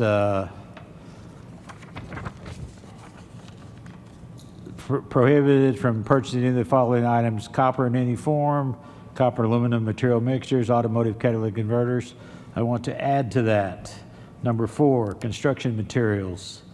Number 5, bicycles. Number 6, mowers. Number 7, trailers. Number 8, real estate signs. And number 9, fencing. And the reason for this is, as I was down watching Yarmouth the other day and watched a guy pull up on his riding mower, pulling a boat trailer with a hot water tank and some fencing on it, drive right in, walk out 5 minutes later with his money, and nobody said boo. And then at the same time, 2 other guys walked up, they're carrying a fire hydrant and walk in and sell it and walk out. So it's a little bit of overkill in a way, but if we want to address this, I think we need to do that. Further, under Section D. Mr. Harris, can I ask a clarifying question? I Sure. assume with the real estate signs, you're talking about metal signs? Yes, metal signs. Okay. Yes. I did talk to, in the background, I talked to Mr. Ozerski, who says, yes, he does have those disappear. But also, I made contact with the manager of Walmart this week, or last week, and she told me the one on 38th, she had just got a shipment of 100 grocery carts in at $239 a piece, so $24,000. She does that 3 to 4 times a year. Carts just disappearing. It's my understanding, and I haven't talked to the manager on Sheridan Road yet, they lose about 200 a month, and so it affects their bottom line. So getting down to the grocery cart part, which is, where are we? Section D, it says, it shall be unlawful for any scrap dealer to purchase or sell any shopping carts or parts of shopping carts. I'd also like to add, it would be unlawful to purchase, sell, or possess, because Yarmouth is using Walmart carts to go out to the car, to help people unload their stuff, to bring in to sell. And the manager said when she went to reclaim those carts, they said, no, we don't have any. She said, what are those over there? And he said, well, those are mine. And she said, well, do I need to call the cops to get them from you? And the guy finally relented and brought them out. Would it be, I'm thinking it might be better if we were to table this and bring it back, just because there's going to be some definitions that you're going to have, like construction equipment, that's not going to fly. You're going to have a real definition of what that, because that means I can't take a front end loader that doesn't run anymore to a salvage yard. So we need to do some definitions. Well, except if you had the receipt, you would be an exempted seller from where you bought that in the first place. All of this, I'm assuming, you show up, you should have acquired this with a receipt at some point in time. Well, yeah, but I don't keep my receipts from Lowe's like an hour and a half. Okay. So I'm more than happy to scratch construction material. I just know that I have rebar walk off, from my site periodically. Well, and that's what I mean. I think it's a good idea, but I think we just need to define what it is. Okay. You got any problem with the bicycles? Yeah, why don't just table it and send it to legal and let them, you can tell them what to add. It just seems easier to add this now. But Well, one thing, I'm just listening, and I haven't heard any of the amendments until just now, but making it unlawful to purchase, sell, or possess shopping carts. And so I'm just thinking through that in my mind. Obviously, like the retailer like Walmart or Sears or Herb's, Country Mart, I mean, we're not wanting to say that it's illegal for them to have shopping carts. Are we just wanting to say it's illegal for just a general citizen to have a shopping cart? I think some of that just needs to be kind of fleshed out a little bit. Yeah. We could make it real simple. It's illegal to possess a shopping cart off of the site of the original retailer. I think that's getting into possibly just the common theft of that item, that anybody in possession of that going down the street. And that, I'm has working on that. stolen That's that. coming. Yeah. So, Okay. but it allows, and here's the rationale behind it. These people are taking grocery carts from, and we're not seeing these from Cash Saver up here because they got a little lock on their wheel that locks up if they leave. You don't see those from either of the Country Marts, and you don't see all these carts out on the street because you got to put a quarter in. But driving through my neighborhood on Shopping Cart Boulevard there at Kingsbury, I picked up or took pictures of 18 shopping carts in 2 blocks. And so people are taking their shopping carts, they're going around and collecting their stuff out of our bulk trash piles, and they're taking it down to Yarmouth, and they just leave the cart and sell the stuff. Well, if we want to stop those people, they're not going to carry 50 pounds of whatever down to Yarmouth. They got to have a vehicle to do that. Now, the guy, got to give credit to the guy that had the lawnmower and the boat trailer. It's pretty ingenious, but this will stop that problem, and Walmart is fully in support of this. Well, why don't, go ahead and, I guess you could, the other option that Tim brought up was you can go ahead and pass this and then get with legal and they can make all the changes and bring it back. And that was kind of the original plan. Well, I mean, pass as is. Yeah, pass it as it is and then we can come back and come back with those changes that you want to make. Because otherwise, we've got to wait another 30 days to enact it, and I really want to get started on this. So do I need to read that to you again? Okay, so what I was getting at was pass it as it is without the floor amendments, then get with staff and bring it back with the floor amendment part. That way you actually have the ordinance in action, and then just bring it back with those things that you want to change after they flesh them out. that is not my motion. Mayor Pro Tem, it still wouldn't go into effect until 30 days from now. So if you wait and bring the amendments back, that'll take, that's 30 days plus however long it takes you to bring it back. So it's definitely adding more time to the process. I will concede on the construction material issue.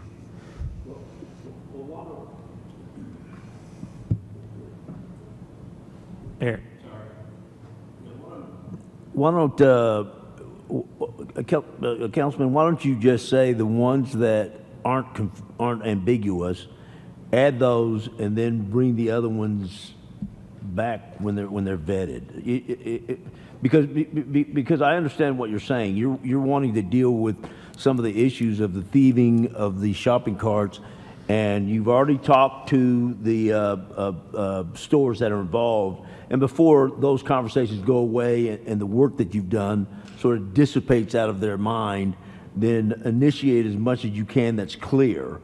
And I think that, Tim, you can kind of tell him what's clear and what's not clear with what he brings up, correct? So I understand construction materials are off, bicycles, I think I had mowers, metal real estate signs, fencing, and was there a number not? Trailers. Trailers? Trailers, okay. So those were the, When you say trailer,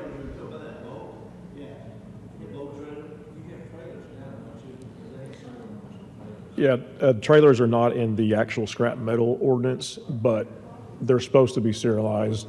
It can be destroyed too, though. It's a easier item.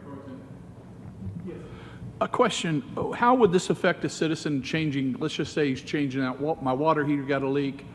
I went to Lowe's, bought me a new water heater, I put it in, now I need to get rid of my old one. Yes, sir. Good point. There is a little bit of overflow that would happen. It would impact some citizens to a degree.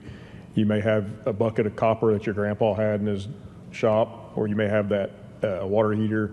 You could also have a window unit AC that they wouldn't be able to do anything with.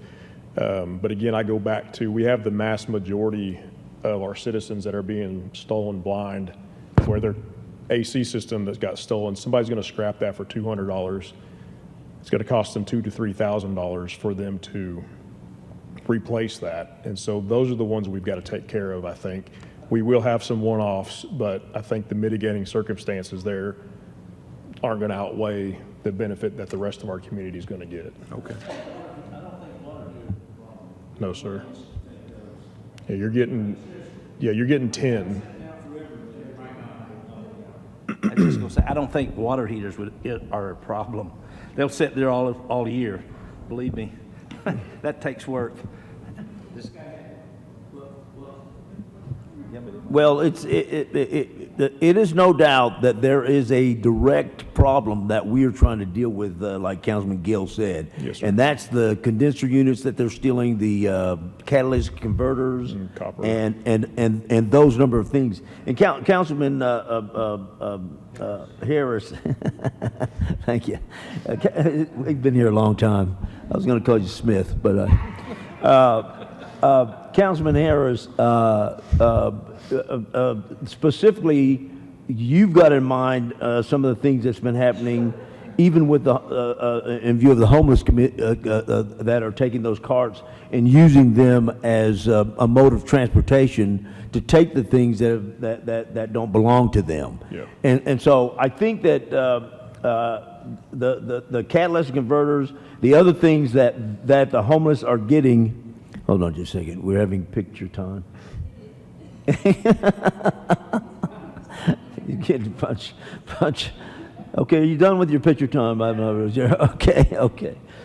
I think that to get through this, the things that you're wanting to put on there, that the homeless or those people that are using those carts as modes of transportation, are the things we need to put in here immediately so that we can expedite getting that done, and then come back with the other things that are ambiguous. So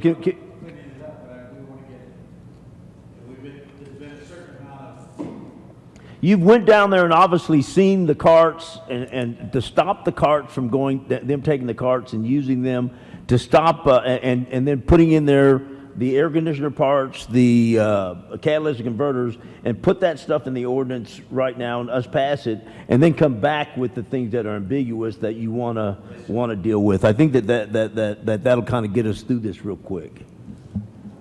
We passed that real quick part.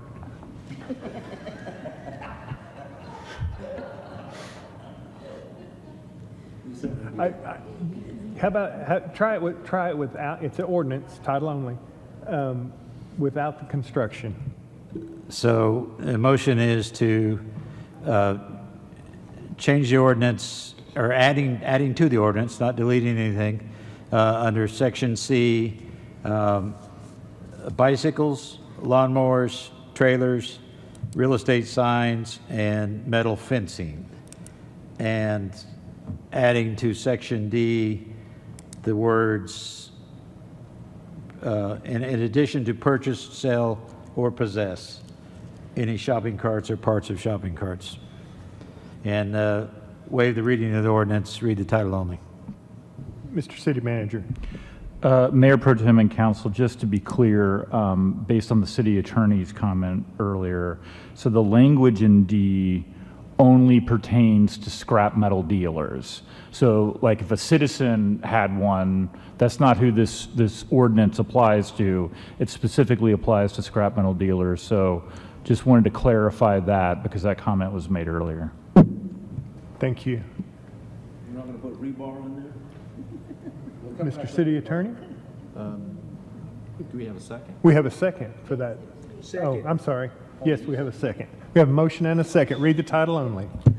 An ordinance pertaining to business, amending section 732.1, 3203, and section 732.1, 3204, division 732.1, article 732, chapter 7, Lawton City Code 2015, by prohibiting certain scrap items from sale or purchase unless by an exempted seller, removing the misdemeanor penalty, providing for severability, and establishing an effective date. And this is with the floor amendments where under Section 3203, we are adding bicycles, lawnmowers, real estate signs, metal metal fencing, and trailers. And then also that's under C, and then under D, prohibiting, let's see, any shopping carts or shopping cart parts from possession of scrap metal dealers. Is that correct?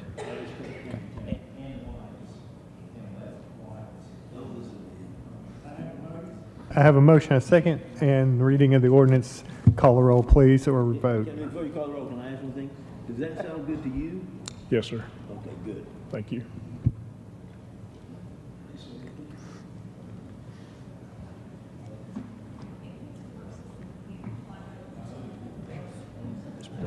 That item passed 8-0. Thank you. Thank you. That brings us to item number 31. Consider approving an ordinance pertaining to alcoholic beverages by amending Section 4-1-1-106, Division 4-1-1, Article 4-1, Chapter 4, Lawton City Code 2015, by replacing the language with an approved assembly or use permit with event permit issued by the city, providing for severability, establishing an effective date, and allowing for floor amendments. Hello again. Hi, I told them we would be real quick.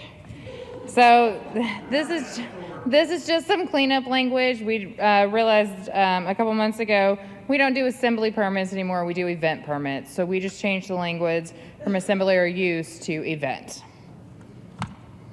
Questions of council? If not, I would entertain a motion. I prove that we have this ordinance, waive the reading of the ordinance, and read this. Title only. I have a motion and a second to approve this ordinance. Read the title only. An ordinance pertaining to alcoholic beverages by amending Section 4-1-1-106, Division 4-1-1, Article 4-1, Chapter 4, Lawton City Code 2015, by replacing the language with an approved assembly or use permit with event permit issued by the city, providing for severability, and establishing an effective date. Please vote.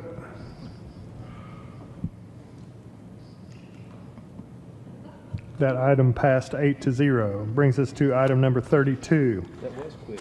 Consider approving an ordinance pertaining to business by amending Section 7-12-2-1249, 7-12-2-1250, and 7-12-2-1251, Division 7-12-2, Article 7-12, Chapter 7, Lawton City Code 2015, by adding language to define charitable organizations, adding an exemption from permitting and for charitable organizations, adding language regarding the required deposit, providing for severability, establishing effective date, and allowing for floor amendments.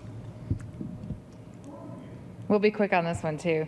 So it came to our attention a few months ago again, that there's a lot of temporary uses going on around town that are actually being done by charitable organizations. United Way will do stuff.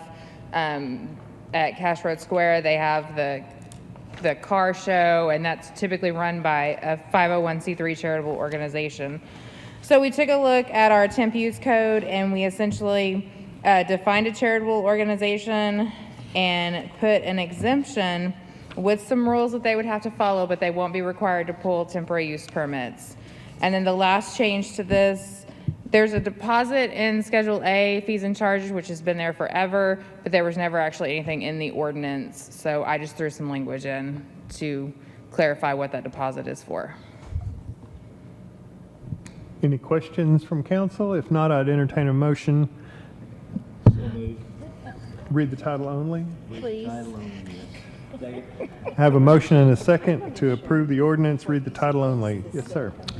An ordinance pertaining to businesses by amending Section 7-12-2-1249, 712-2-1250, and 712-2-1251, Division 712-2, Article 712, Chapter 7, Lawton City Code 2015, by adding language to define charitable organizations, add an exemption from permitting for charitable organizations, adding language regarding the required deposit, providing for severability, and establishing an effective date.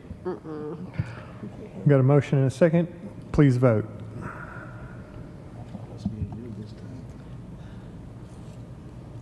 That item was approved 8-0. That brings us to item number 33, consider approving a resolution amending Appendix A, Schedule of Fees and Charges, Lawton City Code 2015 pertaining to Chapter 7, Business, by amending Article A-7-12-2, Temporary Structures and Uses, and establishing an effective date. Charlotte. Okay, final time. Okay, so at the very end of the temporary use fee schedule, there was a sentence that said, for permits granted to qualifying nonprofit organizations, the building official may reduce the deposit by 50%. We are striking that language because they're not required to get permits anymore. And then we put an effective date for 30 days so that it goes into effect with the ordinance that you just passed as well. Questions, comments from council? I'd hear a motion. I approve this resolution. I second reading. Nope. There's no reading. Have a motion and a second. Call. Please vote.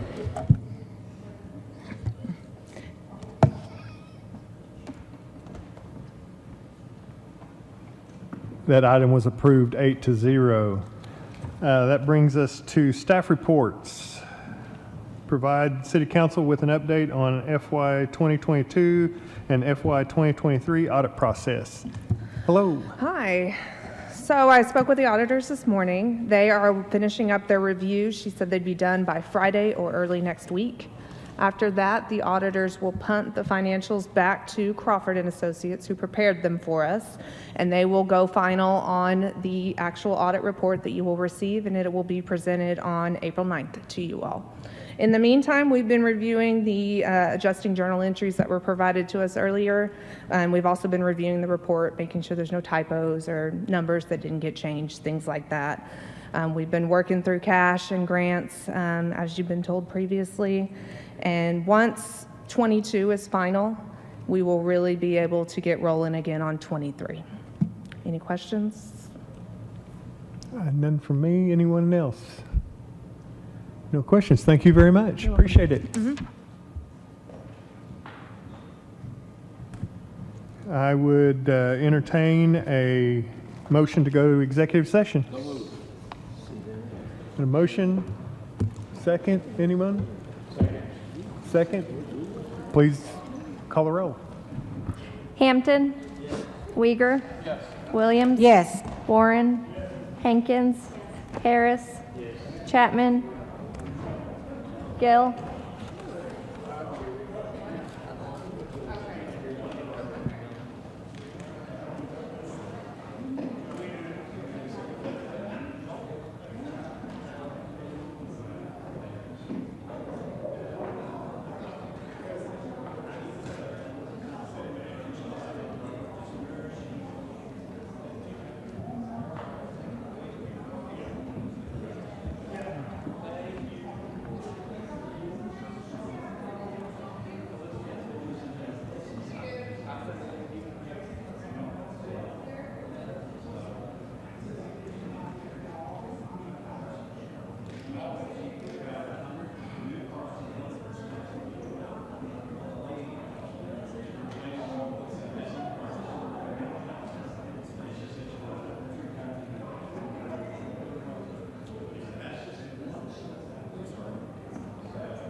Did any of your colleagues out me and tell me to tell the light bulb? No, but they should have. That's right. No, we're still, I still walk in on Monday. Oh, okay. They didn't, I did not. This house, which has 4 other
I would accept a motion to return from executive session.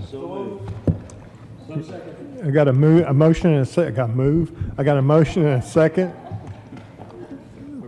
And call the roll, please. Uyghur. Yes. Williams. Yes. Warren. Yes. Hankins. Harris.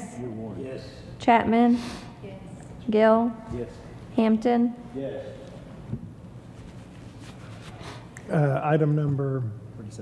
Item number 27. 37. I'm sorry. Item number 37. Pursuant to Section 307B1, Title 25 Oklahoma statutes, the council convene an executive session to discuss particular candidates who have submitted applications for position of city attorney. It's my understanding that conversation occurred and no action is necessary. Item number 38. Pursuant to Section 307B1, Title 25 Oklahoma statutes, the council convened an executive session to review the employment of John Ratliff as city manager. It's my understanding that conversation occurred and no action is necessary. I would accept a motion to adjourn. Got a motion and a second. Call roll. Williams. Yes. Warren. Yes. Hankins. Yes. Harris. Yes. Chapman. Gill. Yes. Hampton. Uyghur.